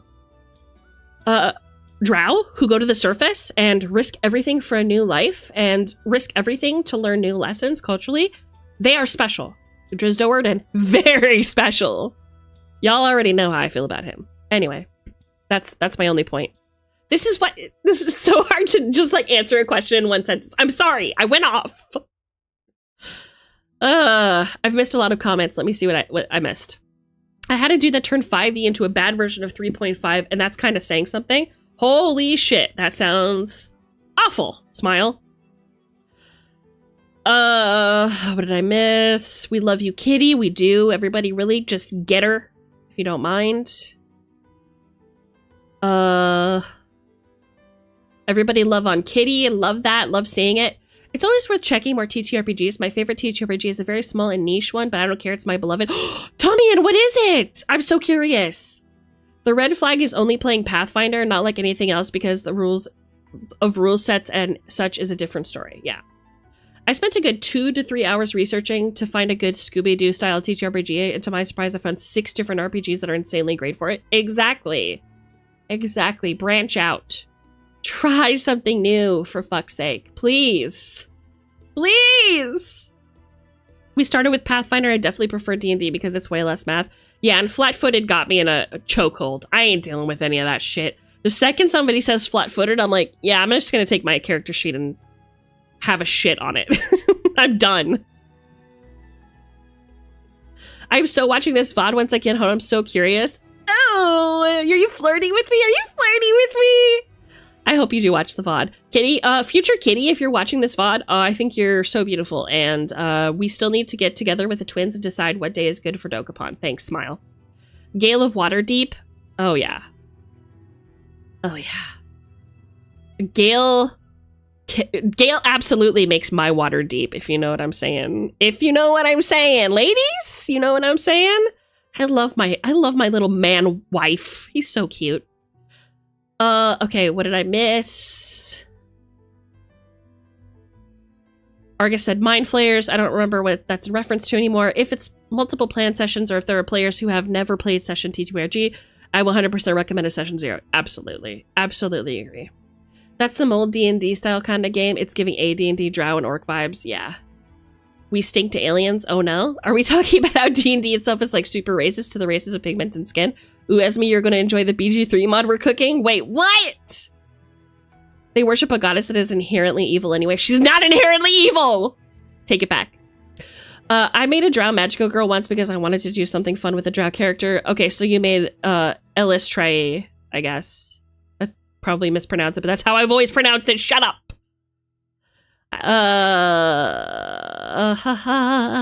I always fell for the tiefling lady mage who's secretly a necromancer. Oh, you like bisexual women. Got it. Or men. I don't know. I don't know you, Mikey. Maybe you like men too. Respect. Respect it. They have their own pantheon. Loth is just the most well-known. Illustrae is more widely worshipped amongst the drow in canon. This is true. They have the Dark Seldarine. Dark Seldarine. With drow, it feels like a societal thing, not a racial thing. A drow raised outside of their Underdark society would act completely different. Exactly. You are going to adapt to the life. This just goes back to everything that I've always preached, which is whatever you play, it goes back to the life that you lived before you became an adventurer. Are you a rogue? Congratulations, there was a reason for you to steal. There was a reason for you to be a thief. What was that reason? Are you playing a drow and you're on the surface? Great. What was the reason that you were brought to the surface? What do you think of people who look like you? What do you think about people who don't look like you? What's the reason? What does your family think of those people? Those are great questions to ask at character creation. You know me, chat. I'm never going to be somebody who's like, oh, a drow mage? Cool. All right, session 1. No, I'm going to be like, oh, really, a drow? And you want to play a female and a cleric. Oh, okay, and you're a surfacer. You're a surfacer. I have a couple questions. Especially if you drop the I'm playing a cleric on me. You guys already know that's a hot topic for me. The drow being dark-skinned has always been a bit strange to me, but mainly because creatures IRL when not exposed to light generally lose a lot of pigmentation. So I always imagine drow incredibly pale or albino. That being said, I love that drow are incredibly brutal, not gonna lie. You get me. You get me, baby. So, to be fair, historically, the reason why they were so dark-skinned is because they weren't always in the Underdark. It didn't happen until later in their history, before there was a huge rebellion between elves.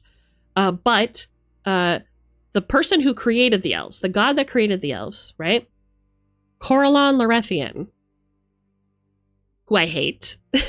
Sorry, I hate. I don't care how queer they are. I don't like them. Anyway, Corellon Lorethian created his perfect wife in their super cool elf realm, and they were surface creatures. He wanted to make them vastly different from the other races of elves, so gave them ebony skin, etc. Though there is something to be said about drow, the longer that their like house or their species has been in the Underdark, maybe becoming lighter, but then that feels like whitewashing a black race. I don't know. It's all problematic, so might as well just go with what we got. I don't know, it's all problematic to me. And honestly, like, it's all about aesthetics at the end of the day. Like, what do you feel comfortable playing as, right? You get what I mean, though. Them having more of an evil alignment just makes a lot of sense considering who Loth is. Yeah. Yeah, absolutely. Loth was fucking traumatized. It's fucked up. That being said, the Underdark is not always a dark cave, so it's not necessarily a fair comparison. Okay, let's talk about that comment for a minute. The Underdark is not always a dark cave. Where are you pulling this this opinion from? Because I know that everybody who's played Baldur's Gate 3 fell in love with the Underdark because it was glowing mushrooms everywhere. It's not like that in most places. In most places, it is actually like just like a dark cave. At least canonically. So I'm just curious. I do like how Critical Role's second campaign characterizes the drow, which I know Critical Role is awake and has fucked up a bunch of shit. But the Dynasty's characterization is top-notch, in my opinion. Very interesting take. I don't know anything about it, so tell me. Clover, what are you talking about? I'm curious.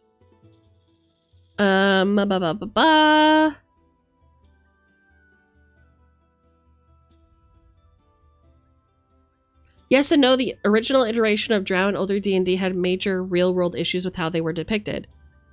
Okay. I have sources to the opposite. Talk to me about your stance on that. Where do you get your information? Because old TSR has like this notoriety of being very problematic, which makes sense based on some of the things that they've done. To my knowledge, and I will check my sources to verify this, and we can discuss it later, that is not an accurate assessment of how the drow were depicted. There wasn't anything inherently disrespectful about how the drow were depicted, except for the fact that they had dark skin, and they were considered an evil race. So, I don't know. We'll go over it. To make a race evil, you kind of need a very, very good reason to have a race be like that. Yeah, exactly. Perfect example are Minotaurs, due to Baphomet coming over and being like, you're mine now, let's go cause chaos. But as stated before, they need Baphomet to be evil. In the plane of Ravnica, I can't read, Minotaurs aren't evil because of Baphomet's presence, doesn't exist in that setting. Oh, interesting. Well, there you go. That's bull.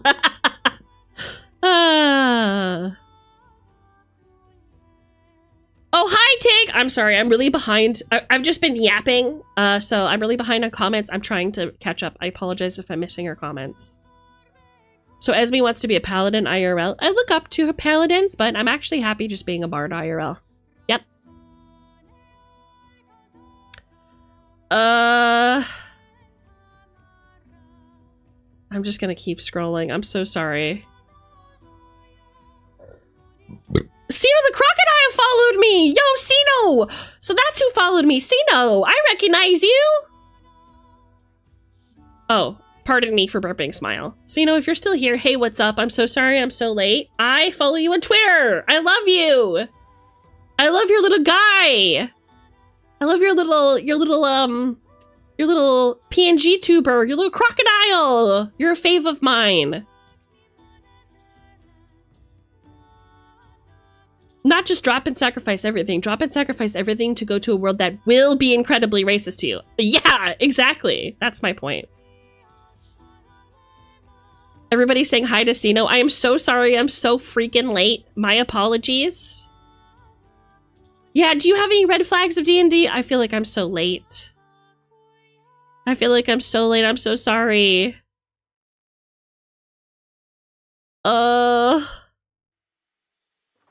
Okay, what did Sino say?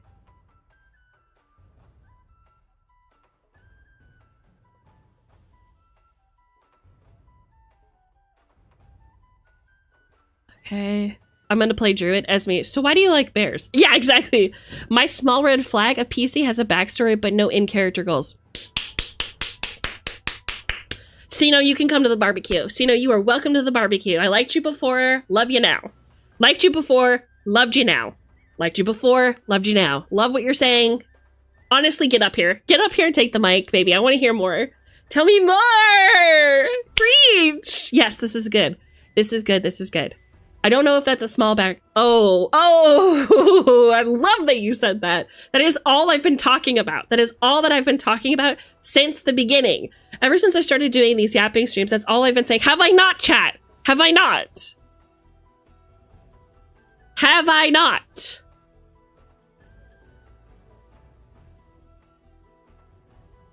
I think we will be having open testing. I have to ask out you. Okay, so you're talking about the Underdark thing? Hell yeah. Oh my god, that's such a good one. If you have no goals and motivations, what are you hoping to accomplish? 100%. The knowledge I have about the Underdark is all from the Drizzt Do'Urden series. Okay, so you're obviously based. So tell me, this is a very serious and very, like, a very personal question. What are your opinions about Drizzt Do'Urden? What is he to you? I gotta know. I gotta know. It's really important, actually. It's super important.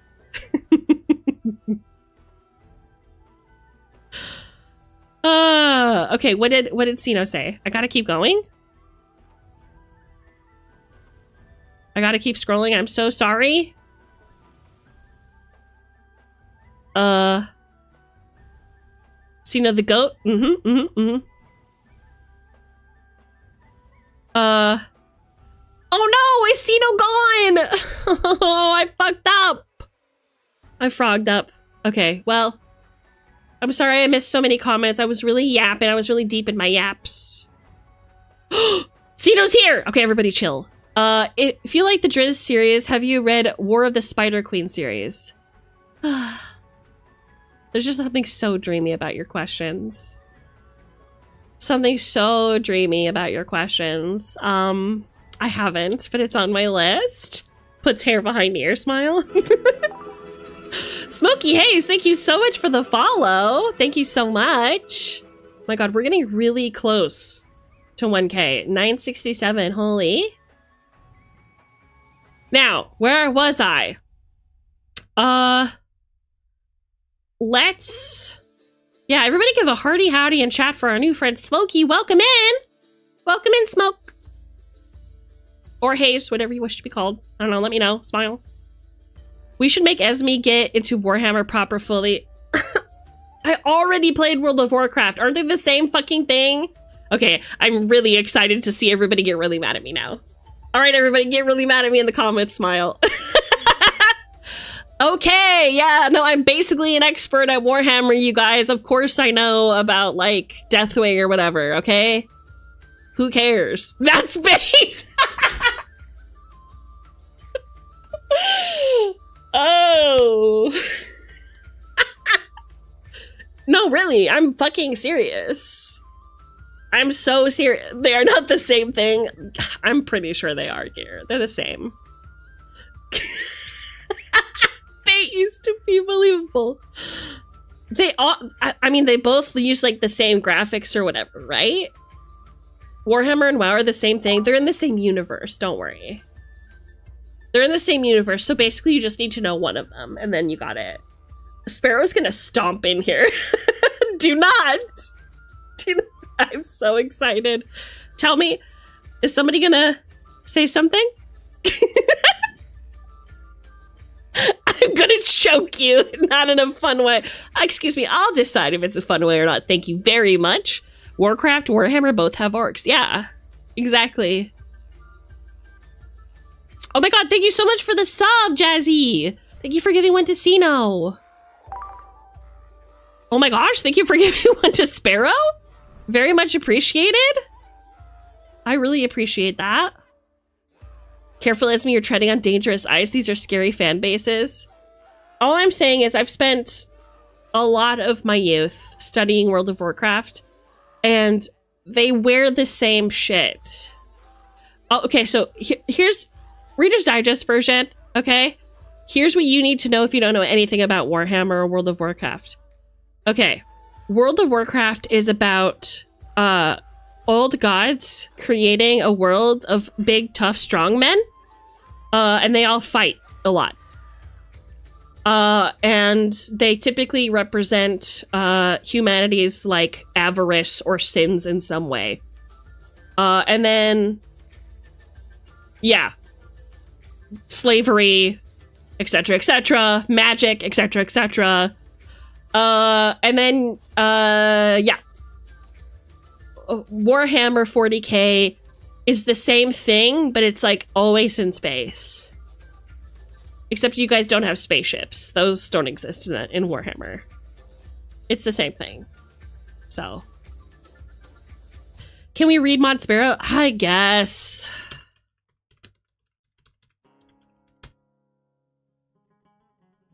And don't worry, there's only like one edition of Warhammer that you need to worry about. So that's pretty much it. Oh, and one of them has dragons and the other one doesn't. Smile.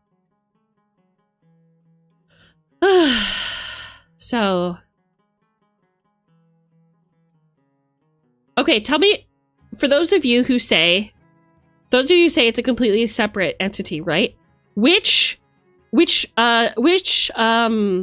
trademark am I speaking about when I say this, okay? Which one am I talking about? Warhammer or World of Warcraft? Ready?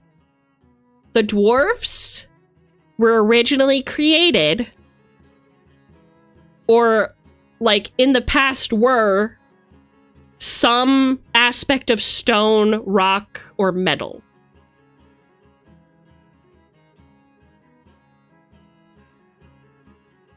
How long have you been DMing? Oh, like 20, 25-ish years.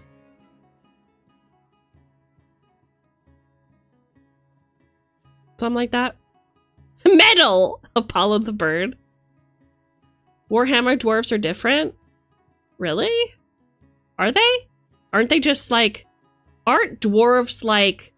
from the like molten steel and rock dimension? Isn't that their whole thing?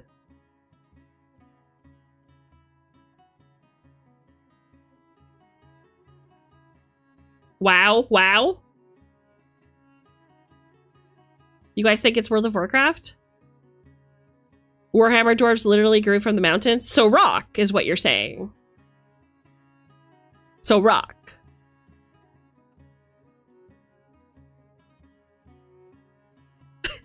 Sparrow?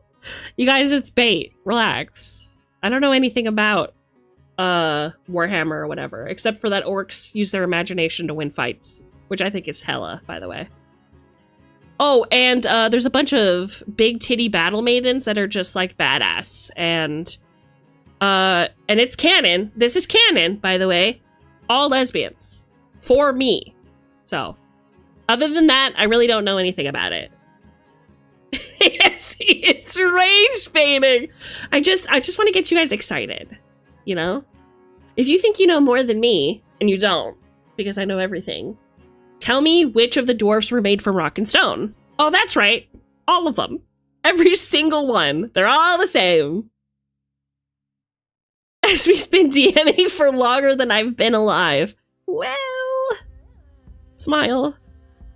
The space dwarfs were originally human until the planet they landed on, oh, Planet they landed on. Uh-oh, I lost it. And the increased gravity made them short. I don't believe it. I wish Senpai was here, she'd have things to say.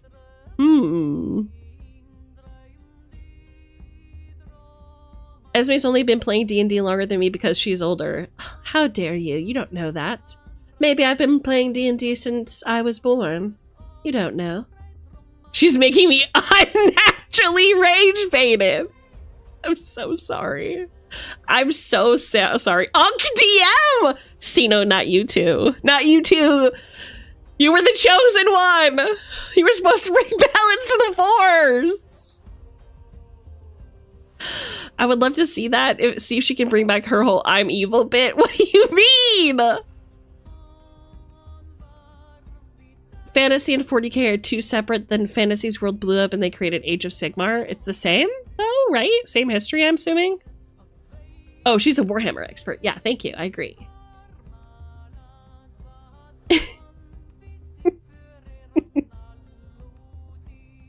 Just to confirm, when she's talking about 40k dwarves, she's talking about the Votan. Well, I don't know why there are so many, but yeah, the dwarves or whatever. You guys are tripping. Esme is a young lady? Yes, that's correct. Quite youthful, actually. Smile. Rage bait can only be fought with counter rage bait? You don't know what rages me, Sino. You don't know what gets me. So you have no claim. You have no power here, I fear. I might have to do a Warhammer stream in the future. Ugh, I guess.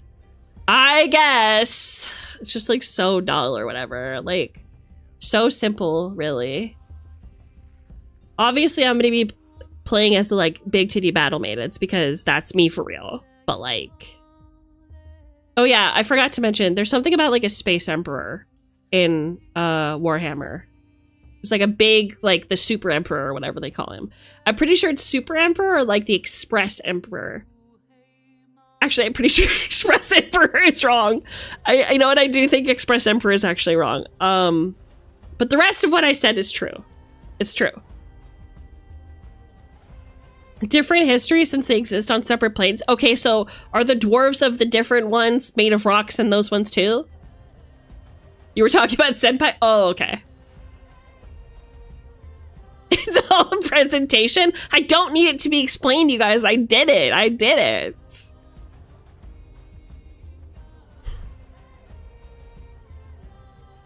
Unc apparently does, Oji-san. I'll be your uncle. That's fine. Can I be your cool uncle? I'll join it if I get toasters. What does this mean? We need Esme to talk about how the Emperor moved and consequences based on her perspective. Okay, obviously, so here's what happened.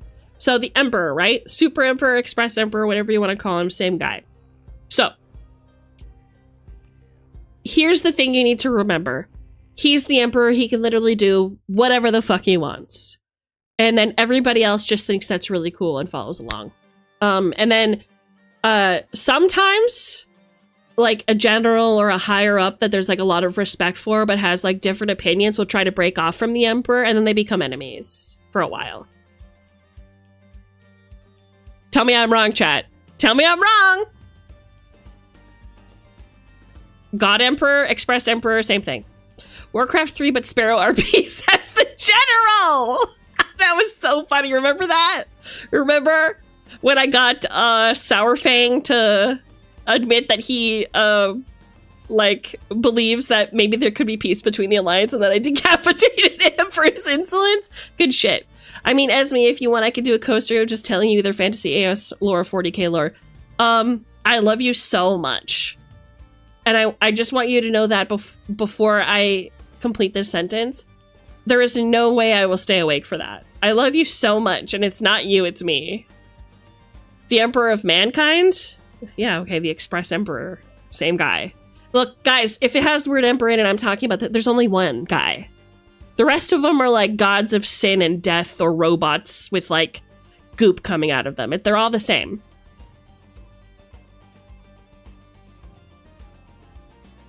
You know what I'm saying? Someone needs to clip this rage made for IT. Yeah, I'll be doing that after the stream. Don't worry, it's going up there. Express Emperor is crazy. I cannot believe she said. Yeah, Fast Emperor smile. Magnus did nothing wrong. He was told to do nothing and he did it wrong.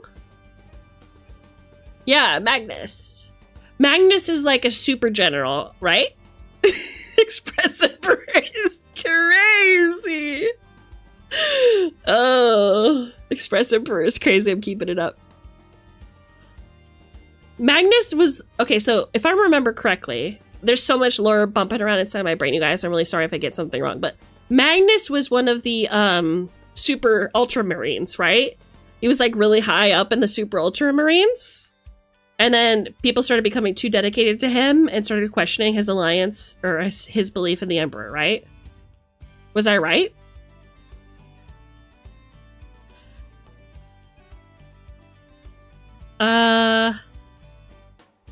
Fair, I've had to do this for other peeps, that's why I ask. Yeah, no, lectures aren't really my thing. Sorry. I can, it's her brand. Oh. Oh, is it? If you want to rage bait, mention female custodians. Female custodians. Wait, what did you call? What did you call? Silver, what did you call? I fucking called it. What was that in regards to? Pick a bite-sized story like when the Queen of the Armored Ladies cut off the evil Pope's head. Ooh, that sounds fun. He was a Primarch, some of the Emperor? Yeah, like a general. The Super Ultramarines. Magnus is just some red guy with horns and also a nerd. I mean, he's in Warhammer 40k. He's absolutely a nerd by default. I hope she does. I'm dropping the clips in Discord time for 40k for the interaction. I appreciate that a lot. Yeah, have them really chime in. That would be great. Female custodians have gotten people ripped apart for such stupid reasons.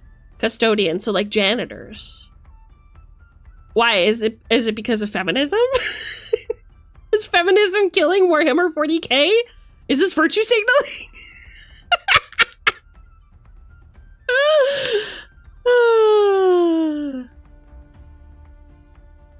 You going back to clip those rage baiting stuff yourself? Oh yeah, absolutely. My colleague gets upset over lady custodies. Not because he hates women, but because there's another group of women warriors that have been pushed to the wayside as a result. Oh yeah, the uber bitches. Yeah, them. If you want to piss me off, just mention celery being good and that mayo's the best condiment. No. That's not gonna get me. You guys know what will get me. You guys know what will get me. That is like a we can agree to disagree. Okay? Ew, see? Cino's with me on this. That was just like something that we discussed today. There is deeper hatred in my heart, I fear. It goes far deeper and far lower than simple celery / mayonnaise. It's actually way more heinous, I fear. What else we got, comma? I still remember playing Rogue Trader, and this one super religious warrior woman came up and started yelling at me. Wah 4K is truly something special. Yeah! I fear. Rogue Trader was dope. Is it good? I've heard about it.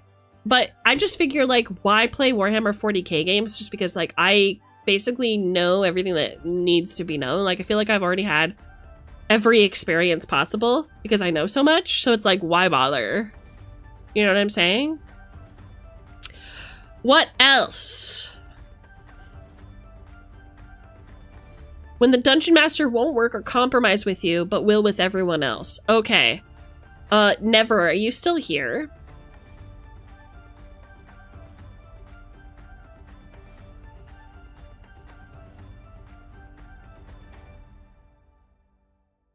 Rogue Trader is really cool. I've never played XCOM. Ooh, XCOM's really fun!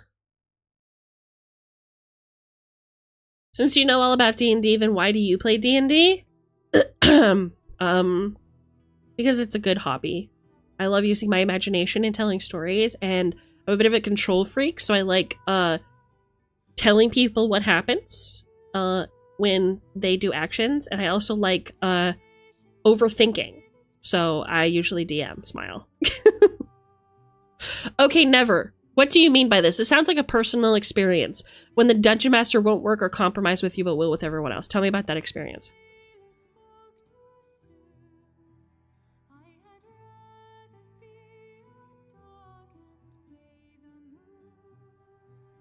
As we likes to gaslight 100%. That's why she DMs.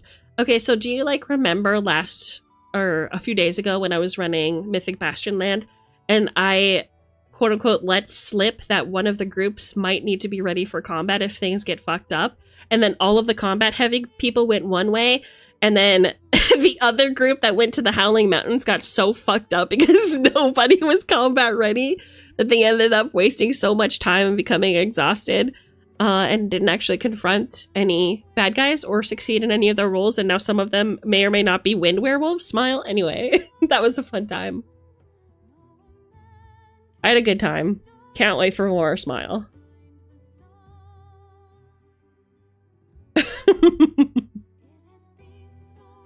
Not gonna lie, I love that. Oh, you and me both, brother. You and me both. Oh, you guys are gonna go find the badger? Yeah, okay. Well, things could go south. So just make sure that whoever decides to go, like whichever team goes with the badger, just like have your weapons ready. You just never really know. Okay, the War Knight is going that way. The Sniper Knight is going that way. Okay, so we got all of our like hard hitters on this team. All right, the rest of you go up to the Howling Mountains, and you get lost, and you can't sleep. And a bunch of animals and human parts decorate the mountain, because people explode here and become wind werewolves. What would you like to do, Smile? I wish I could be a werewolf and change only in the winter. Well, let me just tell you from personal experience, being a werecat's pretty awesome. I was only a werecat for a few years, though. As soon as I graduated high school, I got cured somehow. Don't ask me. I just kind of grew out of it. I fear. I fear. No, the sniper went to the mountains. Oh yeah, the sniper did go to the mountains. It was the knight who couldn't die that went to go kill the badger. That's right.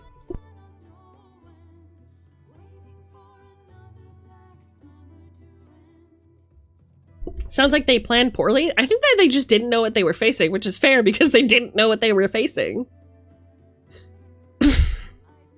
Did never respond? Hold on, I'm scrolling up.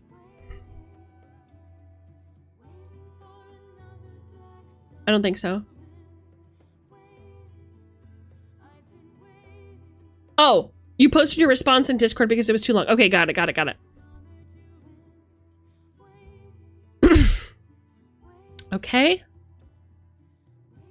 Let's see what it says. Okay, so basically, a while back, I was part of an evil campaign.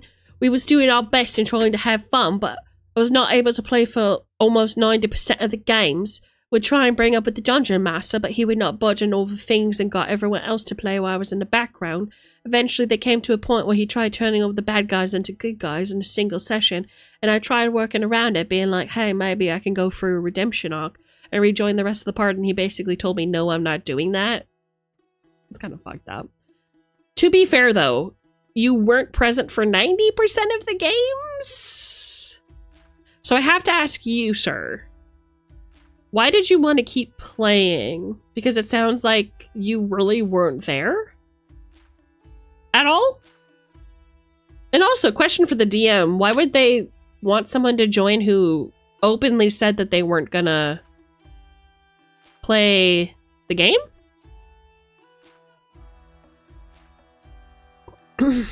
No, I was there. I just wasn't allowed to do anything because the paladin was able to do the rogue stuff better than me? What? Okay, so what did that look like? Were you like, I want to lockpick something? Or was it like the paladin's like, oh, I'll just do it, and you like didn't say anything? Or what? Also, next question. Did you talk to the DM about how you were feeling about the spotlight being taken away from you?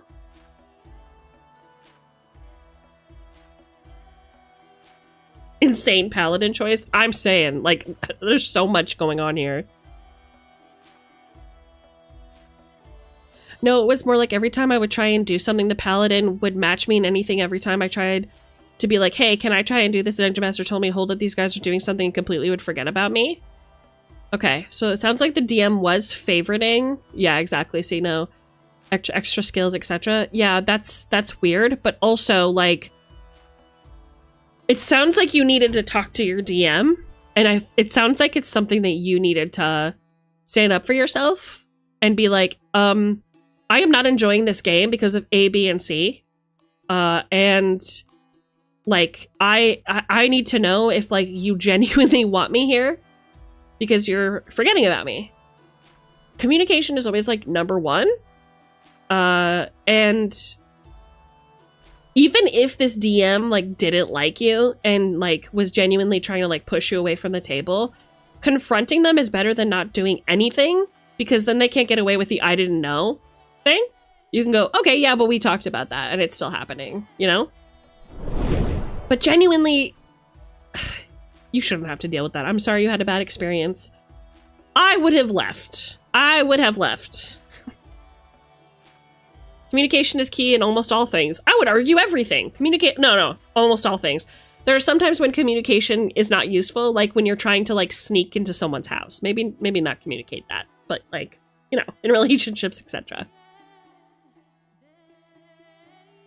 I did. So that's the reason I left his game. Plus, this was the friend from the previous story I shared. Wait, what? No, I'm confused. Sorry.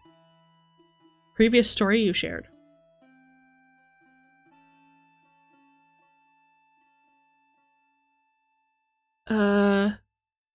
Sorry, I don't see the previous story here. I'm not sure what you mean.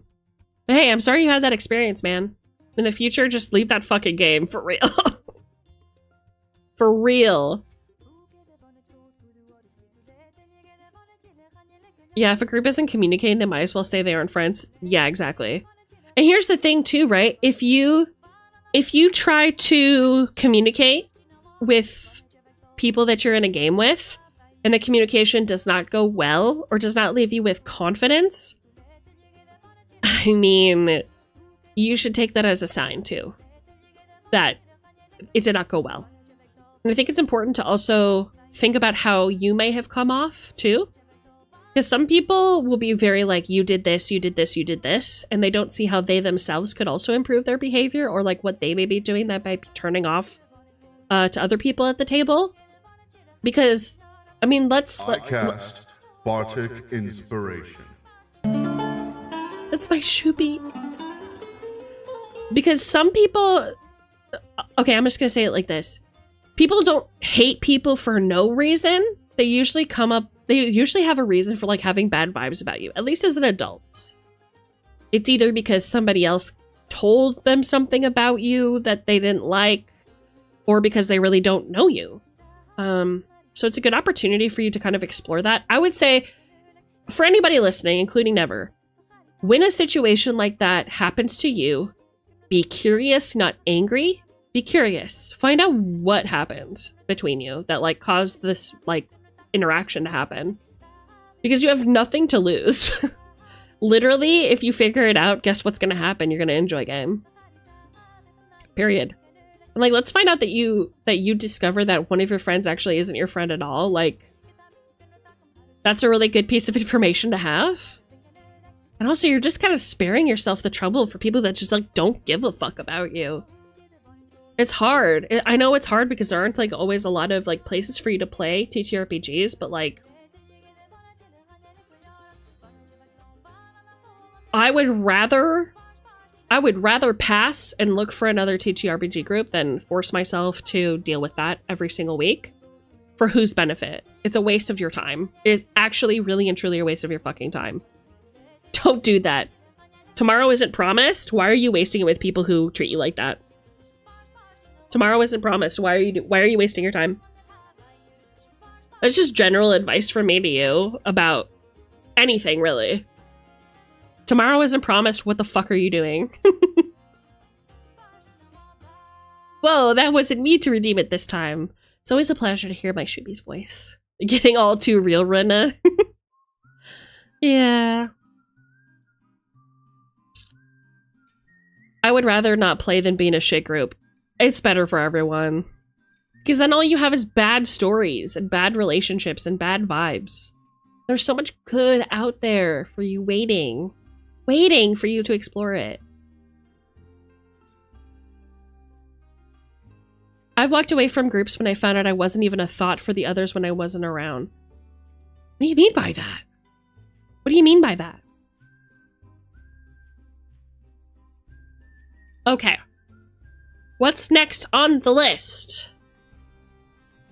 When a player sends your girlfriend, who's not in the game, a series of creepy gifs and videos on Discord. Oh.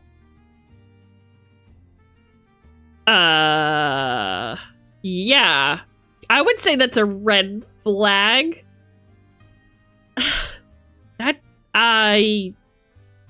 Yeah, block. Block and move on. That's fucked up. When a player would rather have their character do something that would damn...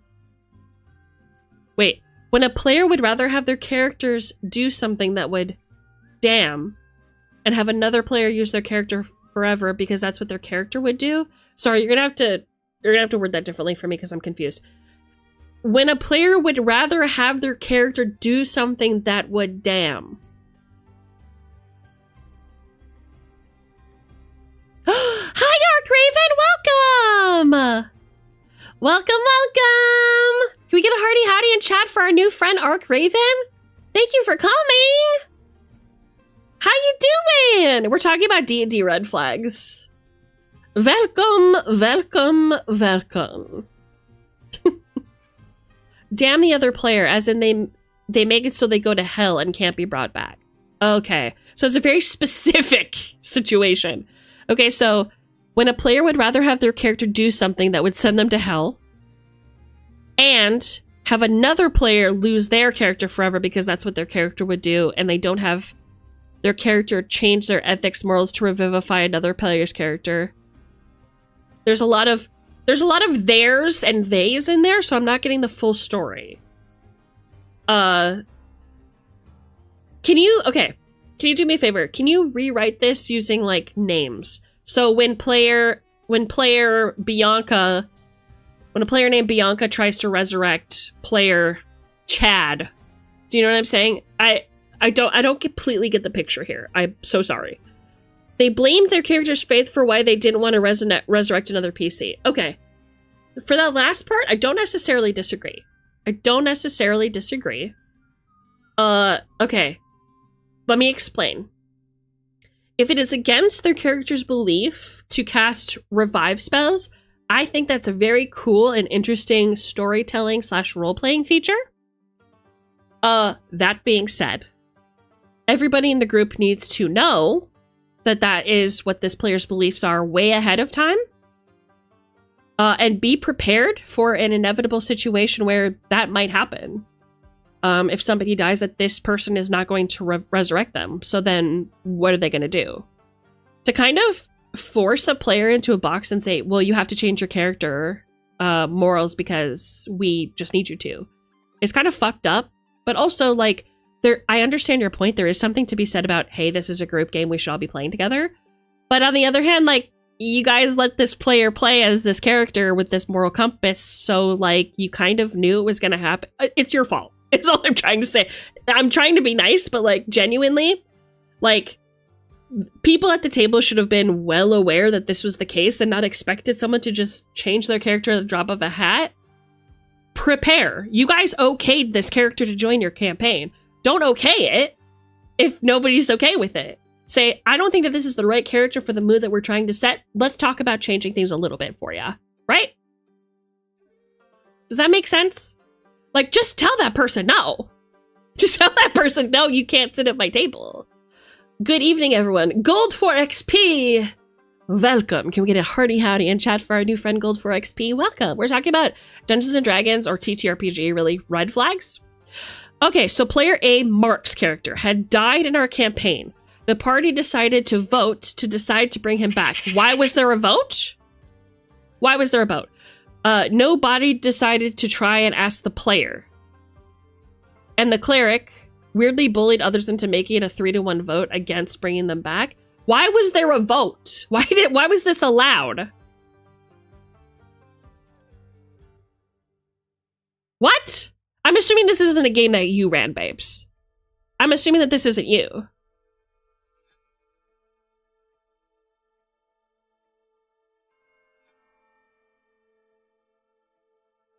Wait, I now need to run capitalism leveling? What does that mean? But at that point, why would that character, the Reviver, would even go on a journey with other people that clearly go against their faith in the first place? Yeah, I think the tenets of their faith are good, are important for this person to tell everyone. You know what I mean?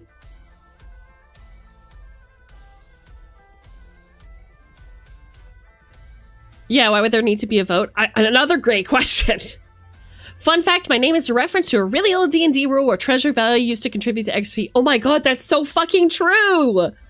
Yo, old heads in chat! What's up, dude? Welcome! I, too, am an old head. My very first Dungeons & Dragons series was AD&D. So I appreciate that reference a lot. Oh my god, that's so true!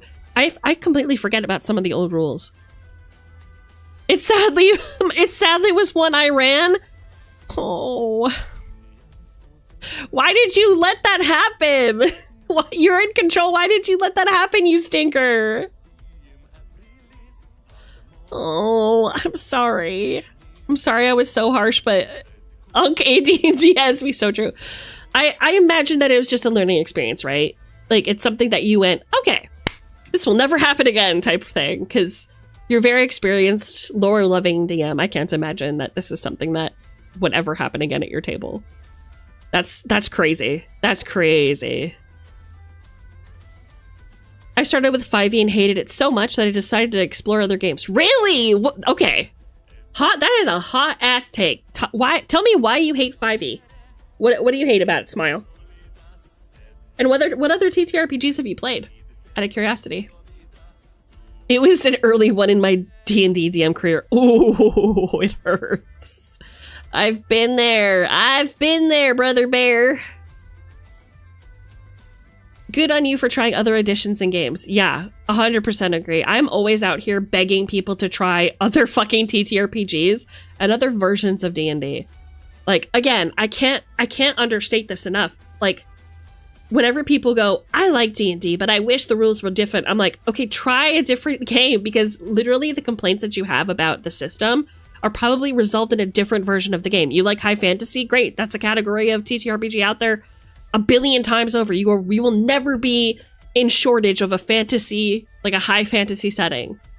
Great. So what else is there, right? What other issues do you have? Continue. And then narrow it down from there. There's some beautiful storytelling tools out there for you to use to get your story to your table in the way that you envision it.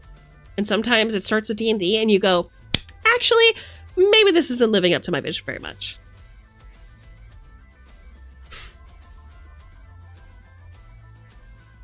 I've made a really good character combination, and it got to the point where the DM was specifically throwing the same enemy type at me as a direct counter all the time. Whoa, tell me about that. Okay, I need more information, Arkraven. That sounds interesting. What was your experience like? 5e is too video gamey. CR is a great example of this. It is simultaneously trying to be a game and also trying to be way too story gamey to play culture around. The play culture around 5e basically temporarily put me off TTRPGs for a few years when I started. This sounds deeper than it just being too video gamey. This sounds deeper to me. You have a very specific but equally vague opinion. Who hurt you? Who hurt you? What did they do to you, babe? I have to know. There's a story here that I have to hear. Right now, I'm trying to make a campaign that's been inspired by SAO and Hack. Oh, that's sick! Are you considering Fabula Ultima, potentially? That's a good one. Are you okay with a paragraph? Drop it into the TTRPG Red Flag in Discord. I'll just put ! Discord, and I'll read what you say. Probably can't be explained in text, but I'm also not a fan of 5e. Okay, talk to me, Sino. Who hurt you? Who hurt you? Tell me. If you want, I can give you a synopsis for the campaign, plus I've never heard of that system. Ooh, okay. Fabula Ultima is a JRPG-inspired TTRPG that is... Okay. If you've ever heard of Final Fantasy XIV, the devs of Final Fantasy XIV play this TTRPG to kind of like inspire them / rear them up for the game. It's true. It's factual. So, if you're looking for something that feels very JRPG-y, and it kind of sounds like based on your references that you may be, I think it would be a good match. Take a look. It's very anime-ish system. It's pretty fun and it fits for a lot of settings. Yes. And it's one of those things where like, it's not like D&D where they have like a lot of lore that you kind of have to memorize if you want to take part in, like if you want to partake in their specific brand of history. Like if you want to have a game set in their world, it's literally a world that you create together with your players. Everybody kind of creates a piece of the puzzle and you create a map together, which is great storytelling. And yeah, it's very open imagination and very open to additions. It's fun. I would say I have a personal issue with some of the balancing in that game, but that's an argument for another time. I genuinely feel like summoners are way too OP because when you summon a monster or whatever, a god, whatever the fuck they're called, I forget, an EG, whatever. When you summon one of them and then when you dismiss them, it has effects and they do massive amounts of healing / damage or whatever. It takes a lot of MP, but it doesn't really fucking matter because they can defeat almost every foe pretty easily with one cast.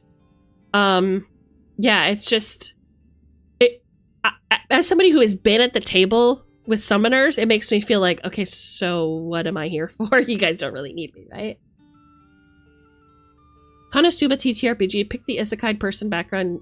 You pick the isekai person background, don't get to know the setting lore.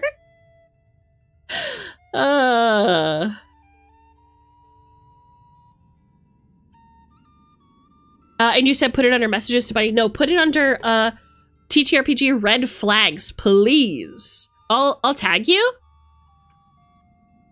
Arc Raven. Wait, I don't see you. Perchance. Is it bad that I don't like D&D as much anymore in general and haven't played much because of my ex? Wait, who followed? Gold 4XP, thank you so much! Thank you for the follow, my friend! Okay, where was I? Because of your ex, he was a D&D know-it-all, but in a baggy, egotistical way, and he was a total asshole and made me dislike it for a long time. I am so fucking sorry you had that experience. Men really fuck everything up sometimes, huh? Smile. I'm so sorry you had that experience, babes. I will heal you. I will heal you of your feelings. Do not worry. Let's hang out. Let's hang out, and your interest will return. Don't let some stinky ass man stop you from enjoying things. Hell no. You're better than him. You can decide what you like and what you don't like. You don't need to be influenced by some stinky, stupid idiot. The story is that I had the misfortune of being in a multi-year-long campaign, and I was somehow the bad guy for wanting to actually abide by the written rules, and for wanting to actually do things instead of we're just going to do improv for 5 hours. I got kicked out because I made a wizard and counterspelled an enemy's attempt at reviving his fallen ally. That seems totally acceptable. And then counterspelled the enemy's attempt at fleeing because why you shouldn't be evil?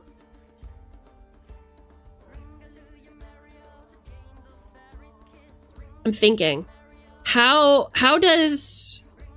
Okay. How do you feel about roleplay is my first question, because we're just going to do improv for 5 hours makes it sound like roleplay isn't like your shtick. You like combat and tactical stuff, like the hex crawl. Tell me if I'm wrong. And then the other thing was, it sounds like you did what you should have been able to do. Counterspelling is fine. You're a wizard. Did you try and use it at a time that you shouldn't have? But you say we shouldn't be evil. You shouldn't be evil. You said it's an enemy? Why wouldn't that be allowed? I was literally booed by people other than me as if they were literal children, and I said, can we actually explore an adventure, abstract equipment, purchase out of session stuff, please? Can we actually explore an adventure and abstract equipment purchase to out of session? I agree with that. I agree with that totally. You know what I mean? It sounds like they need more encounters to prevent summoners from having a one cast day.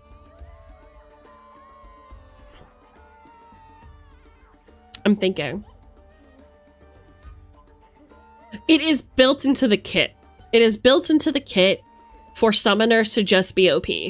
And the reason that they give is because it costs them a lot of MP to cast these spells.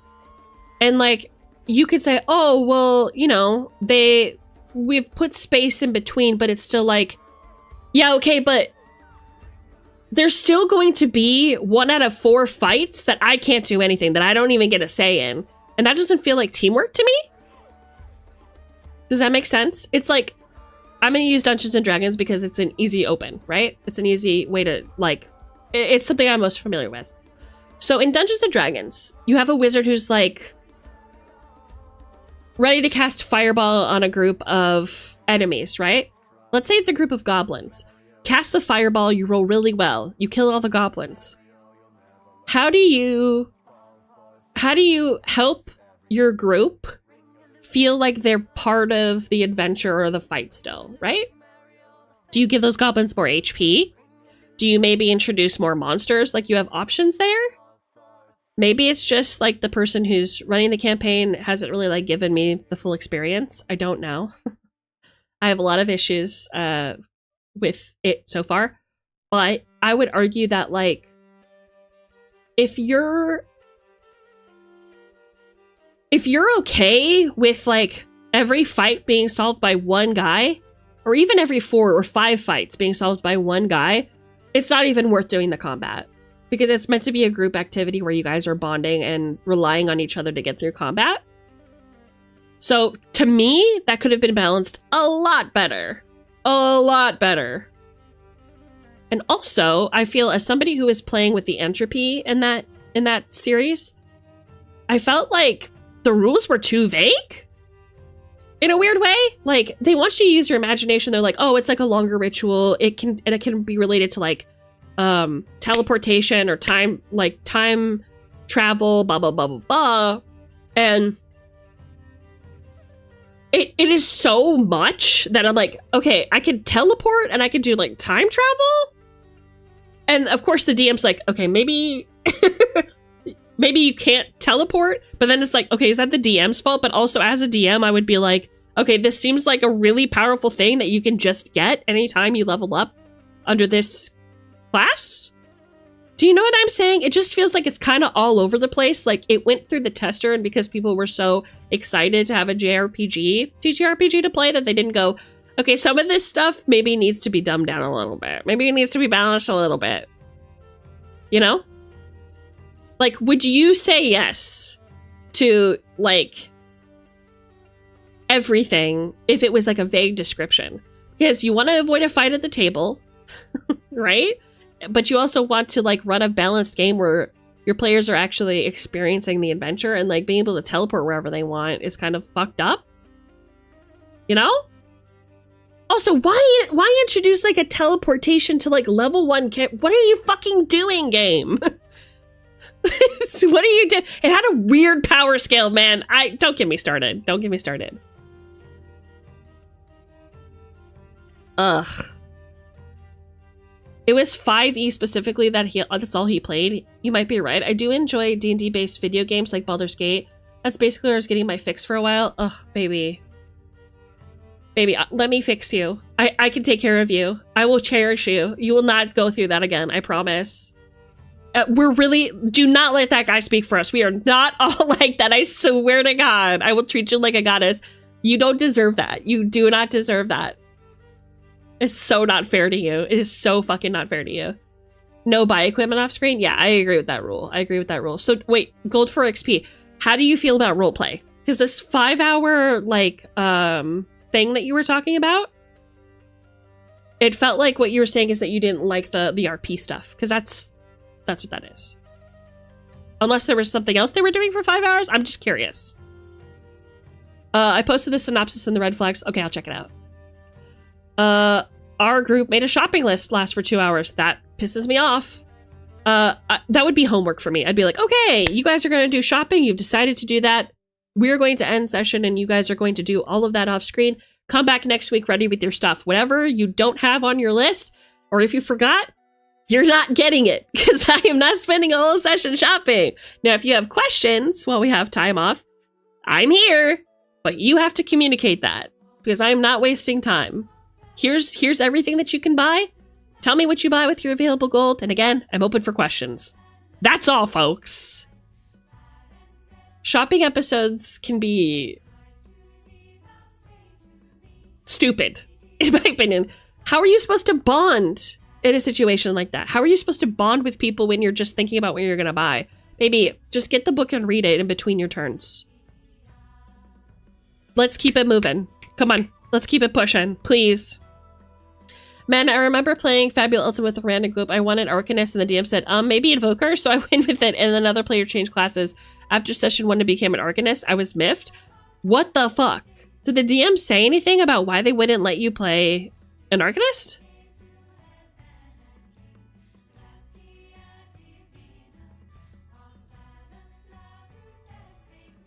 Anyway, if you're looking for red flags to talk about, my collection of red flags I've had in the past, and likely still some to this day, is massive. I'm ready.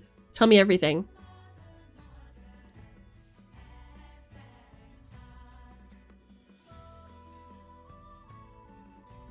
Basically, the GM said something about denying retreat. What? How is that evil? Nah, I think you were in the right there. That's fucked up. Sounds like the DM had a specific story they thought they should be doing. I had been in a game like that. Oh my god. The railroads. The railroads! Bro, the players are going to take the road of least resistance to get to, like, whatever they're trying to do. And, like, if you're trying to tell a point A, point B, point C story, you have to learn to adapt to that. You just have to go with it, bro. Oh my god.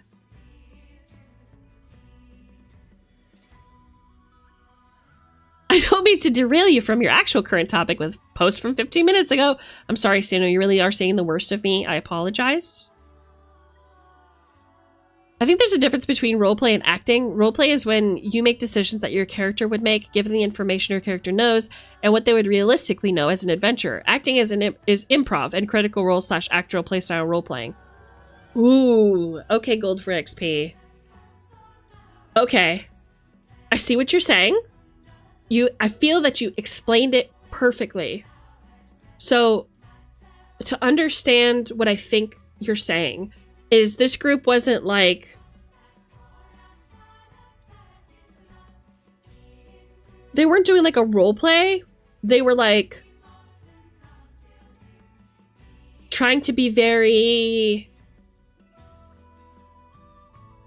ostentatious, maybe? With like their...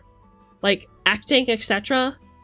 Like, was it a situation where it was like they were all like entwined and embroiled in romance and there wasn't like any like story happening? You know what I mean? Because I've talked about, I agree with that, if that's what you mean. Because like, what is the story for all of us, right? I get it, you guys all have relationships. That's fantastic, love it, love ya. But like, we still need to find the kidnapped princess. Let's get things going. Do you know what I'm saying? Like, there needs to be a balance, in my opinion. In Esme we trust. A GM red flag I've been told is a red flag. I once kicked someone out for being 30 minutes late and also spending 30 more minutes on just talking with everyone else about stuff outside the game. I get incredibly irate at people being late without warning. In my whole life, I have believed that it is polite to turn up 5 minutes early and on time as the latest. You can really come without being rude. Interesting. So you don't have a warning system. You're like, you pissed me off once and you're done. Why is that system in place for you? Why do you feel like you don't have like a grace period? I've made actual shop inventories for DMs because I don't want to deal with shopping episodes. Good for you, man. Good for you. Put your foot down. Smile.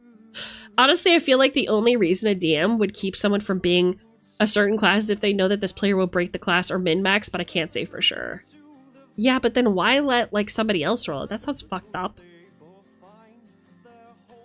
Massive red flag is not giving tribute to the DM. Rizzy back here with the W's. What can I say? That is a W take.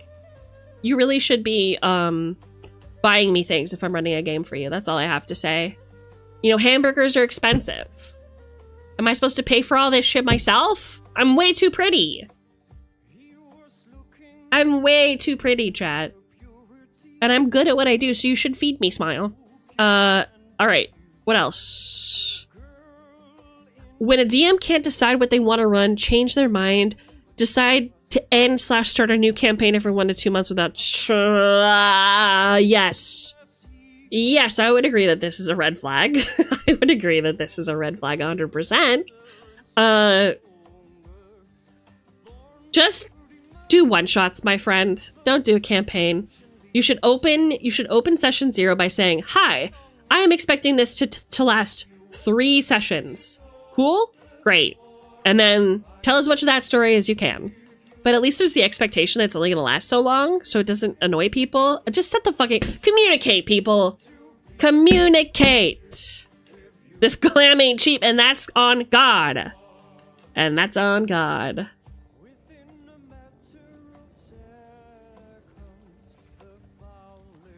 How do I buy Esme things? I'm broke and in the US. I mean, you can give me your eternal soul. I guess I'll accept it. Let me have a look at it before I decide.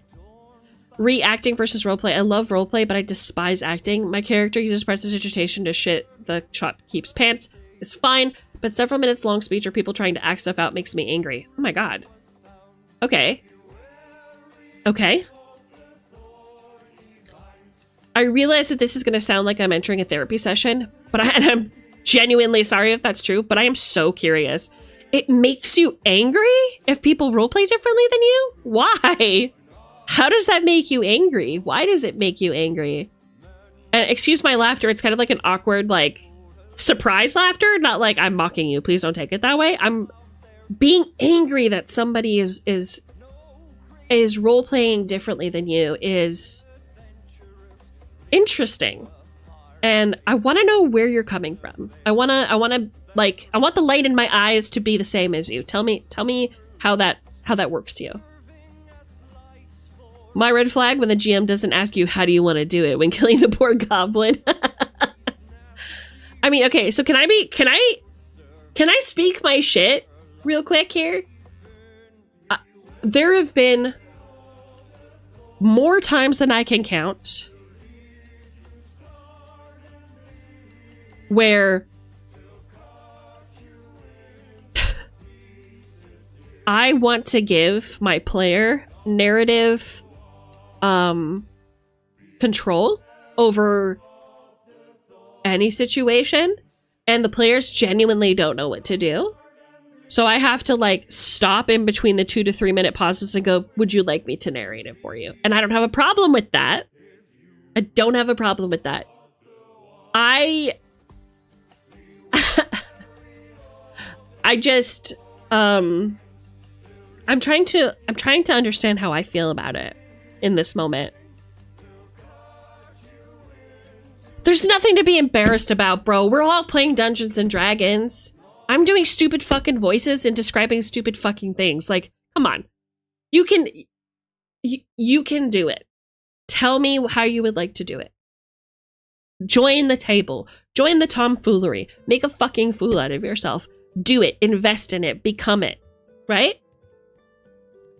The rest of us are doing it. We're waiting for you to join the table. So it's like, I know that what's holding people back, at least for the most part, isn't that they lack imagination. Because everybody likes to read, everybody likes to watch movies, everybody likes to enjoy adventures. That's why they're here. So it's not an imagination issue. It's a commitment issue. It's somebody who isn't willing to go all the way into the pool. They're still on the side of the pool with their legs hanging over the side. And I'm like, baby, this is a pool party. Get in. Do you know what I'm saying? Invest in me as I am investing in you. I don't know if the same, but when I DM'd and a pair of PCs wanted to have a 2+ hour roleplay dialogue just between them, too specific to them drama, I did tell them to do it off session because we have very limited time each. Again with the W takes C note. Okay. There is nothing unfair about that, in my opinion. If you want to roleplay with each other, and it's gonna take you guys know that it's gonna be a long, in-depth thing, we have limited time, especially if you're streaming it, mama. Like, can you guys just like jump into a Discord that I have access to so I can read it in my jammies after sesh and like catch up on like what I missed or whatever? And you guys can do that before game. We're not doing that at the table. I'm sorry. And this is something that I've talked about before, but one of what I feel like one of my biggest weaknesses is as a DM, as a person, as a player, as a hobbyist, is rushing the PCs too much because I'm usually running a live show. You know what I mean? So like there would be good RP moments between two characters, but if I feel like it's gone on too long, I feel like I have to curb that. And there's a part of me that dies when I have to do that because I want to see the authentic connection between these two people. But my show's only 4 hours and I got 3 other people who also need their moments. So it's like, okay, how could I improve? How could I do this better? And I think that as a storyteller, as a hobbyist, as somebody who's interested or genuinely invested in TTRPGs as a hobby, yeah, I feel like we need to also be conscientious of how we appear or how we act at our table and how we can improve on that. And not just from like a preparation standpoint, like, oh, I need to like be more prepared for a game tomorrow or for future games. Because this game they were asking questions I didn't really know the answer to, so I'm just gonna be more prepared. I'm talking about like psychological shit. Sort it out, bro. Don't make it a problem for other people. Like, if you're genuinely concerned that you're not a good communicator, I think that you need to explore that. I think you need to explore that, bro. I think you need to ask yourself, like, why do I feel like I shouldn't talk to people? Why do I feel like my DM wouldn't want to know that I have a problem? Why would I feel like my fellow players wouldn't want to know that I have a problem? What do I fear? Right? I think that is a marking of a good storyteller. Because I can't imagine a scenario where if a player was genuinely not enjoying the table that they were sitting at, that they were forced to sit at for 4 hours a day, by the way. Like, why would I want them to suffer that and not tell me that something was wrong? Like, if I am not your type of DM, just fucking tell me, man. I'm not gonna prolong your suffering. And I'll tell you straight up, if you're pissing me off, I will tell you. I will tell you. I will be like, hey, so this is the 3rd time you've fallen asleep at the table. I don't think we're a good match. You know what I mean? I will tell you. I do not shy away from my opinion, Smile. You know what I'm saying? All right, what did Gold say? No, I don't mean role-playing differently, but the idea of you role-played so good that you just succeed. You role-played so good that you just succeed. Okay. Was it a situation where they were taking a lot of the limelight? Or... Because, like, I don't know, devil's advocate here, Gold. I kind of understand in some situations why that would be okay. Like, man...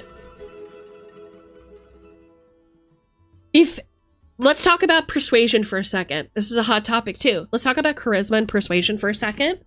If you are a naturally charismatic person, and you are a good persuader, something that other TTRPGs, not Dungeons and Dragons, other TTRPGs has taught me is no stakes, no roll. Yeah?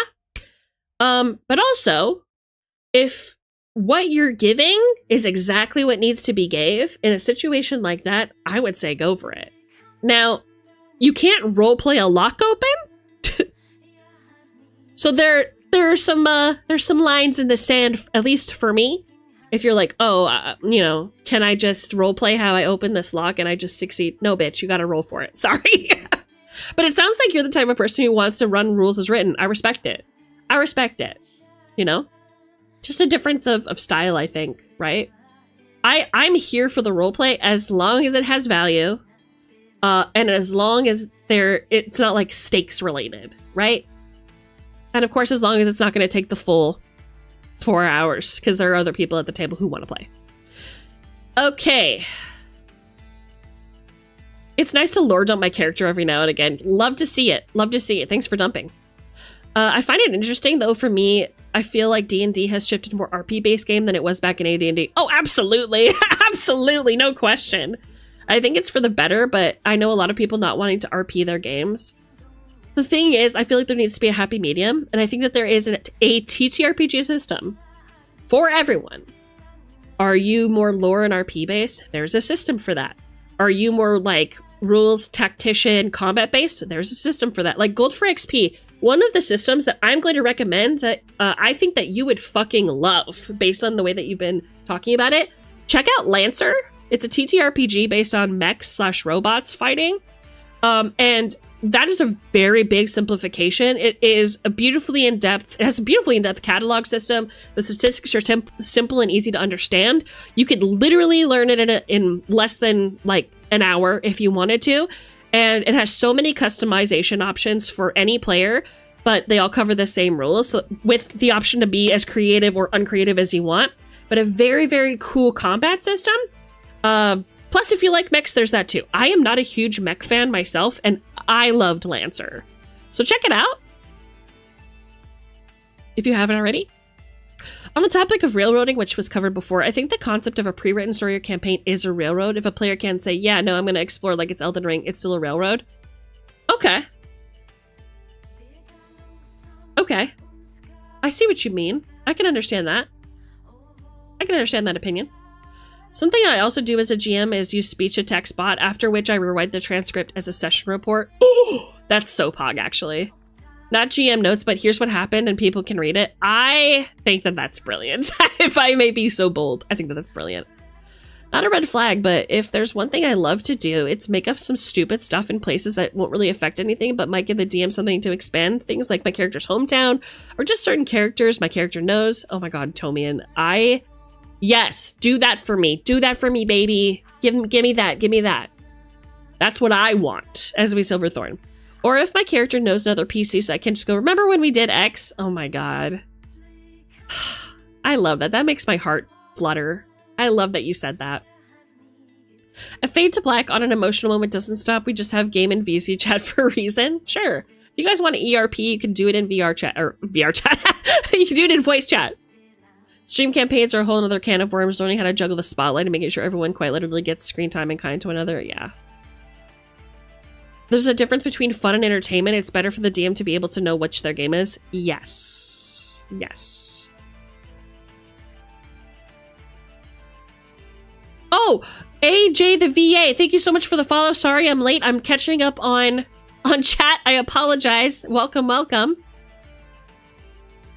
I've just been doing this a long time. I know. We're like war veterans, aren't we? Smoking a cigarette, staring into the distance. They're talking about how Sam RP'd in Critical Role recently, and Brendan said he didn't need to roll because of a nat 20 performance IRL.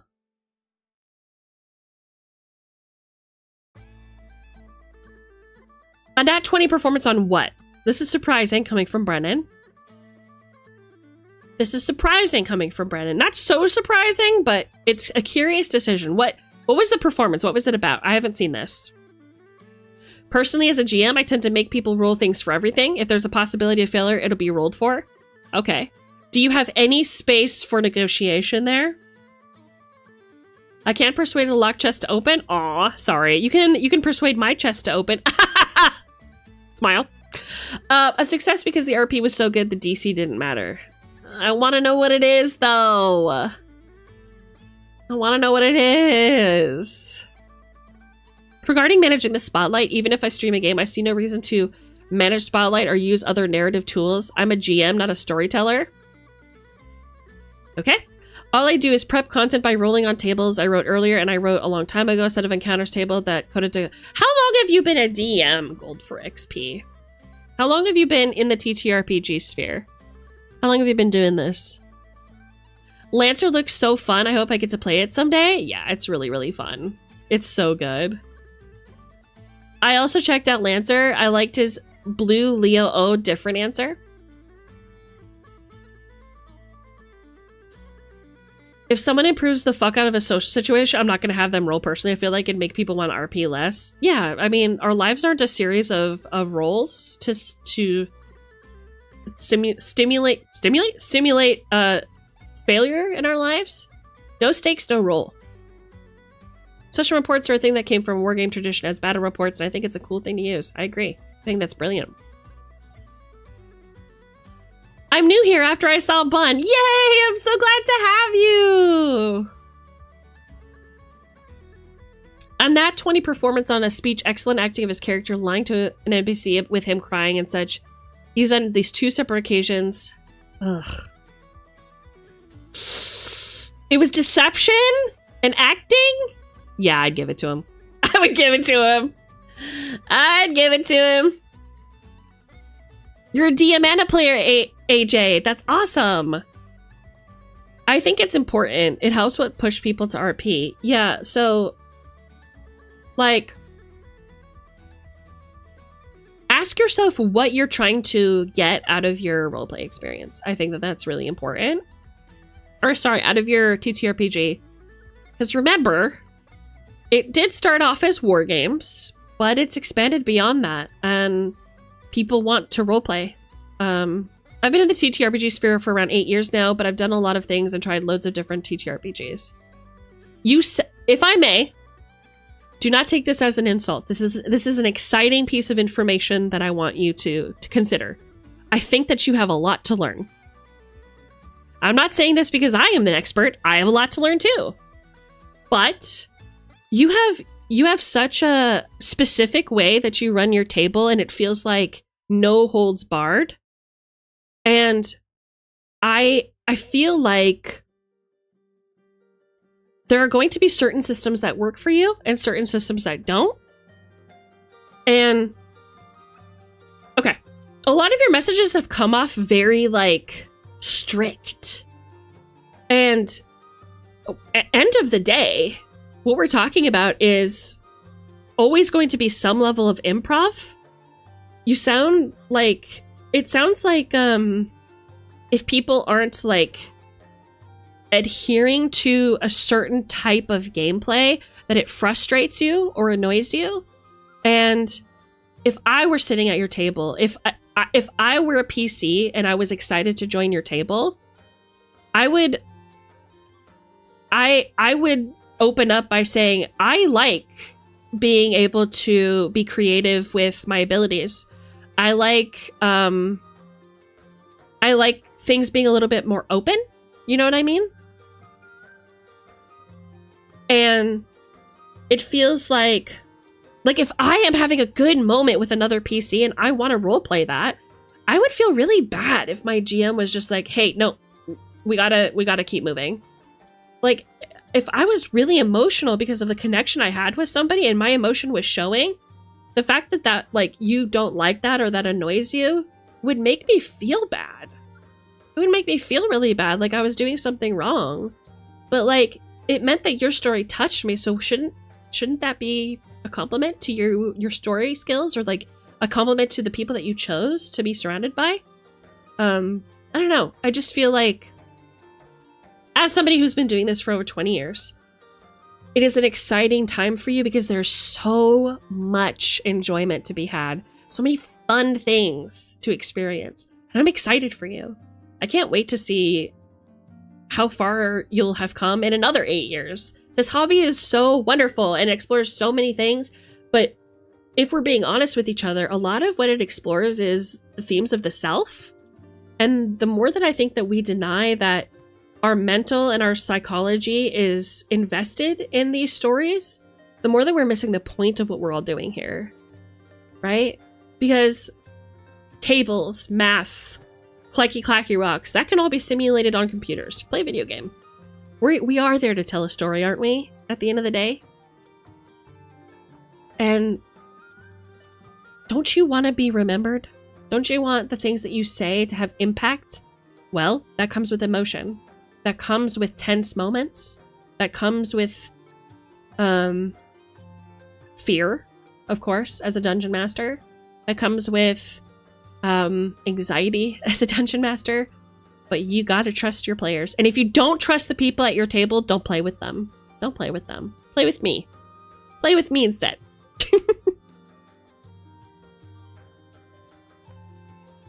I've been at the TTRPG. Oh, I already read this. Yes, I'm aware I have a lot to learn. Yes, it is. And that's so exciting and thrilling that, like, you haven't even seen the tip of the iceberg, that there's so much cool stuff out there. And you get to meet so many new people, and you get to, like, find your tribe. People who agree with you, people who disagree with you, people you can learn from, people you can teach. I love this. I love this hobby. And I love what it teaches us about ourselves. I love that it opens us up to curiosity and exploration, don't you? Was this character a low CA character? Then I would make the roll even if RP'd, because I don't let strength checks be bypassed just because the player fits. Okay, Sino, again with the takes. Yes, agree. Okay, don't play a low charisma character if you, as a player, are playing, like, really, really high. And this is just for D&D, right? Because obviously Mythic Bastion Land doesn't, like, I'm not going to be pissed off if you have low spirit and you talk like a very witty person. It's not built for that. I don't care. But if you're going to play as a face and your charisma is low, I'm going to say, okay, so let's talk about your stats for a minute. But then again, I am the kind of psychopath, and please don't judge me for this. I am the kind of psychopath who will do standard array. Everybody starts at level 1 standard array when we're playing Dungeons & Dragons 5e specifically. You guys all have basic bitch attributes. You have a great chance of failure. Let's play, right? Game mastering is a learning process. You never stop learning. You're always supposed to be growing. Oh, yeah. I don't mean to sound confrontational. You do not sound confrontational. I am confronting you. I am being confrontational because I'm curious about you. You're the only one, I think, who has popped in, who has said something that, in general, I don't always agree with. And I find that very intriguing. I'm very curious. I want to know what makes your gears tick and why you think that way, because maybe I can agree with you. Convince me to agree with you, you know what I'm saying? Because I don't always have W takes on everything. Sometimes I think something and then I'm corrected and I'm like, oh, okay, I'm actually a piece of shit for thinking that, you know? I'm confronting you. I'm asking you tough questions because I want you to be more thoughtful when you go to the table next time. When you are setting up your game next time. I want you to put those feelings in, and I want you to sit up in bed at night and be like, God, why do I feel this way? Right? Psychologically get into it. Figure it out. It's fun. It's exciting to learn about yourself, I feel. And I've been excited getting to know you. 18 charisma, that makes sense. Yeah, give it to him. That's where character ingenuity comes into play. Maybe try intimidating the strength. Not all rolls need to be used by recommended stats. Yeah, I'm open to creativity. Like, tell me what you want to do and what you want to use. And if I don't agree, I will tell you, and I will tell you why. And then it's up to you to rebuttal that. You get one chance, and then I call the shots. You can't convince me successfully. I can just say no, right? I've never actually had emotionally tense moments at my tables. Do you feel that that's to your benefit?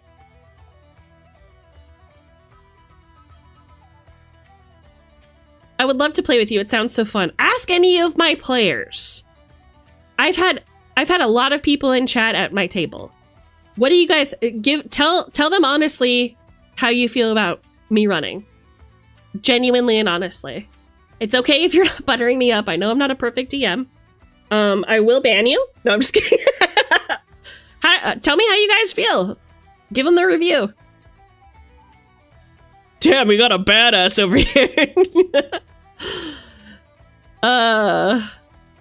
Can confirm she is an amazing TM. She made everyone ship Swamos. I didn't make you guys. You guys decided that he was too lovable to mess up. Swamos wasn't interested, so I didn't push him into anything. Did I make every single CEO executive a female lesbian? Yes, of course. Of course I did. That's crazy that I wouldn't make her a lesbian. That's like crazy to me. The games I run are less emotionally focused improv and more medieval Oregon Trail with rules for tracking as possible. You will love Lancer. Get into it, baby. I will send you files if you want to look into it. You have to run Lancer. You will fucking love it. You will fucking love it. I will die on this hill. It will be like a dream come true for you. Please look at it. What if I play high intelligence, high charisma while I'm basically a sponge IRL? Then I will encourage you to use the skills that you have at their best. You're also not a sponge IRL? I don't believe it. I want to make a Kenku bard with high charisma because they can't speak. They use like trills and natural noises in their music. I love standard array. Oh, me too. Me too. I've had some of my best moments at standard array. I'm working with very limited knowledge to the situation because I don't watch the show, but I have had players who want to just do skill results because they talked about having done it in their background but didn't actually give their character the skill. Okay. They want to just do skill results because they talked about having done it in their background? No, that's not allowed, sorry. Don't put it in your background. Remember, backgrounds are a result, your class, your beliefs, your roles, your stats, your skills, they're all tied to your background. Your background is how you adapted to your existence, your life in any given situation, okay? If you have the stats of someone from high society and you were an urchin, you need to explain why or you're re-rolling, period, end of story. Okay? Like, it has to make sense. If you're a survivor, if you have a high survival stat, brother, what did you have to survive? Bam! Roleplay opportunity. Bam! Character opportunity. Also, it's okay to prefer war games more, and we already mentioned 5e and for everyone other games played. Absolutely. Absolutely! Sometimes I'm a fan of war games, right? Mythic Bastionland is probably the closest that I'll get to actually playing a war game, to be honest. But like, and I can't help but slide in a little storytelling here and there, but people are exploring different things for different reasons. Sparrow, for example, excellent role player, but where he shines is creating dungeons and instances and like layout because he understands architecture. Like he as a person understands architecture and the way that like the anatomy of the planet works. So like he understands that rivers come from mountains and always end in the sea. That's shit that I didn't fucking figure out by myself. I flunked out of high school, okay? Role-playing games is all I know. Don't judge me, points at the screen. I will join your Discord. Hell yeah, Gold. I'd love to hear more from you. Give me more of your hot takes. I love to be challenged. There are so many TTRPGs. I should know I used to sell them for a living. Really? Where did you used to work? I also have many friends in the TTRPG production/selling field, so I'm just curious. Would you ever consider a player coming up to your table with a warlock that has multiple personalities?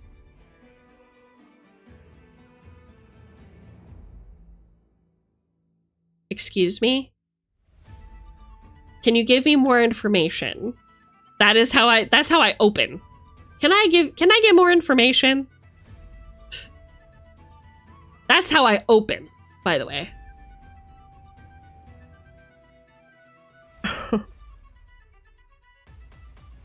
She laughs menacingly when she knows something evil is coming up. This is true. 1010 would play again. She makes you think and act in character and gives consequences to your actions. I love it. This is the way. Esme is an amazing dungeon mistress. That's right. Whoopsh. Definitely not perfect because no one can be. Wait, how can I improve? No, I'm just kidding. I appreciate that. But genuinely, actually, you know what? Genuinely, if you have feedback for me, Silver, send me a message. I think it's dependent on how they're doing it, as Malkavians exist in Vampire the Masquerade and can easily come off as bad representation of real-world people with D&D. But if you do your research, I see no problem with it. You are way more lenient than I am. You are way more lenient than I am. That's entering fishmouth territory for me. That is a big red flag by itself. If somebody opens with, I want to play a X with DID, red flag already. I'm already processing ways of how I can, like, discreetly and gently tell this person I don't want them sitting at my table. We actually had to deal with uncomfy situations and react to them. Granted, it was a horror campaign, so it made sense, but it was so awesome to actually roleplay. It was really fun, wasn't it? Oh, it is absolutely to my benefit. I am the lowest comp person at the table, and it makes me awkward to be around people who, well, get too into acting. Okay, so we've learned something about ourselves. It makes you uncomfortable because you don't know how to match their freak. I totally get it. I totally get it. That makes sense. No, unless the player themselves has DID, I wouldn't trust them to play the experience in a way that's respectful. Agree. Another thing I would recommend is to watch how people play their characters in D&D on YouTube, because, like, I watch a group and it's really giving me insight on how to act. That's understandable. Sparrow is the Pepe Sylvia. Very fucking true, dude. Talking about, like, keeping detailed notes. Every time something would happen, he'd be like, okay, wait a minute. Every time I gave a clue to the group, I was waiting for my delicious voice note of Sparrow being like, okay, hold on. It's so good. It felt so fucking good. Okay, thank you for stopping by, Sino. I hope we see you again, my love. It was great talking to you. I cannot say where I worked. It doxes me. Sus, but okay. My favorite TTRPG so far is called the Adventure Conqueror King system because it's essentially AD&D 3E. Okay, I'm curious. I'm gonna look into this. ACKS. Cool. The vaguest I can say is it's TTRPG comic card shop. It's one of the OG mom and pop shops sold of Spawn #1. Oh, okay, work. So it was a shop. Okay. So you weren't in the production business. That's all I need to know.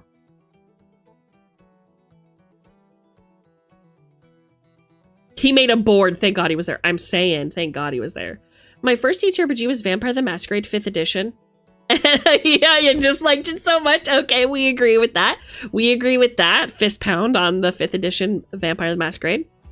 And now I think I can write a better VTM of my own, and I am actually writing a better World of Darkness-esque game. Of course, you play as a human hunter and have no option to play the supernatural. I am doing the same thing. I would love to talk to you about your idea. I'm curious. Is yours a modern TTRPG? Unless naturally you pick specifically vampire, etc. as a class because racist class is awesome. Oh, okay, gotcha. No, not production. I ran events and ordered products and had to talk to distributors. Gotcha. Still pretty cool though. Still pretty fucking poggies, genuinely. Love that for you, vibes. Let me see.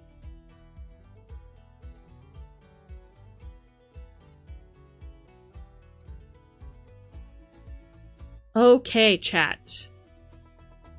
I think now is a good time for us to find a friend to raid, because I'm feeling a little eepy. Mama wants a rest. I had a fucking blast with you guys today. If you haven't already, please consider giving me a follow.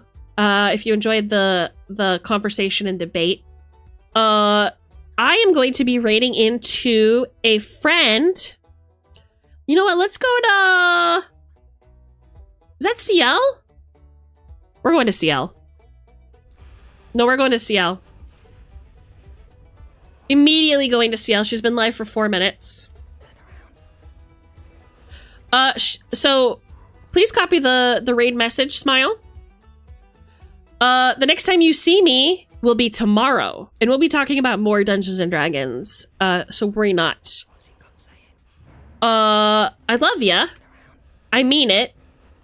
I will see you tomorrow. See you then. I love you.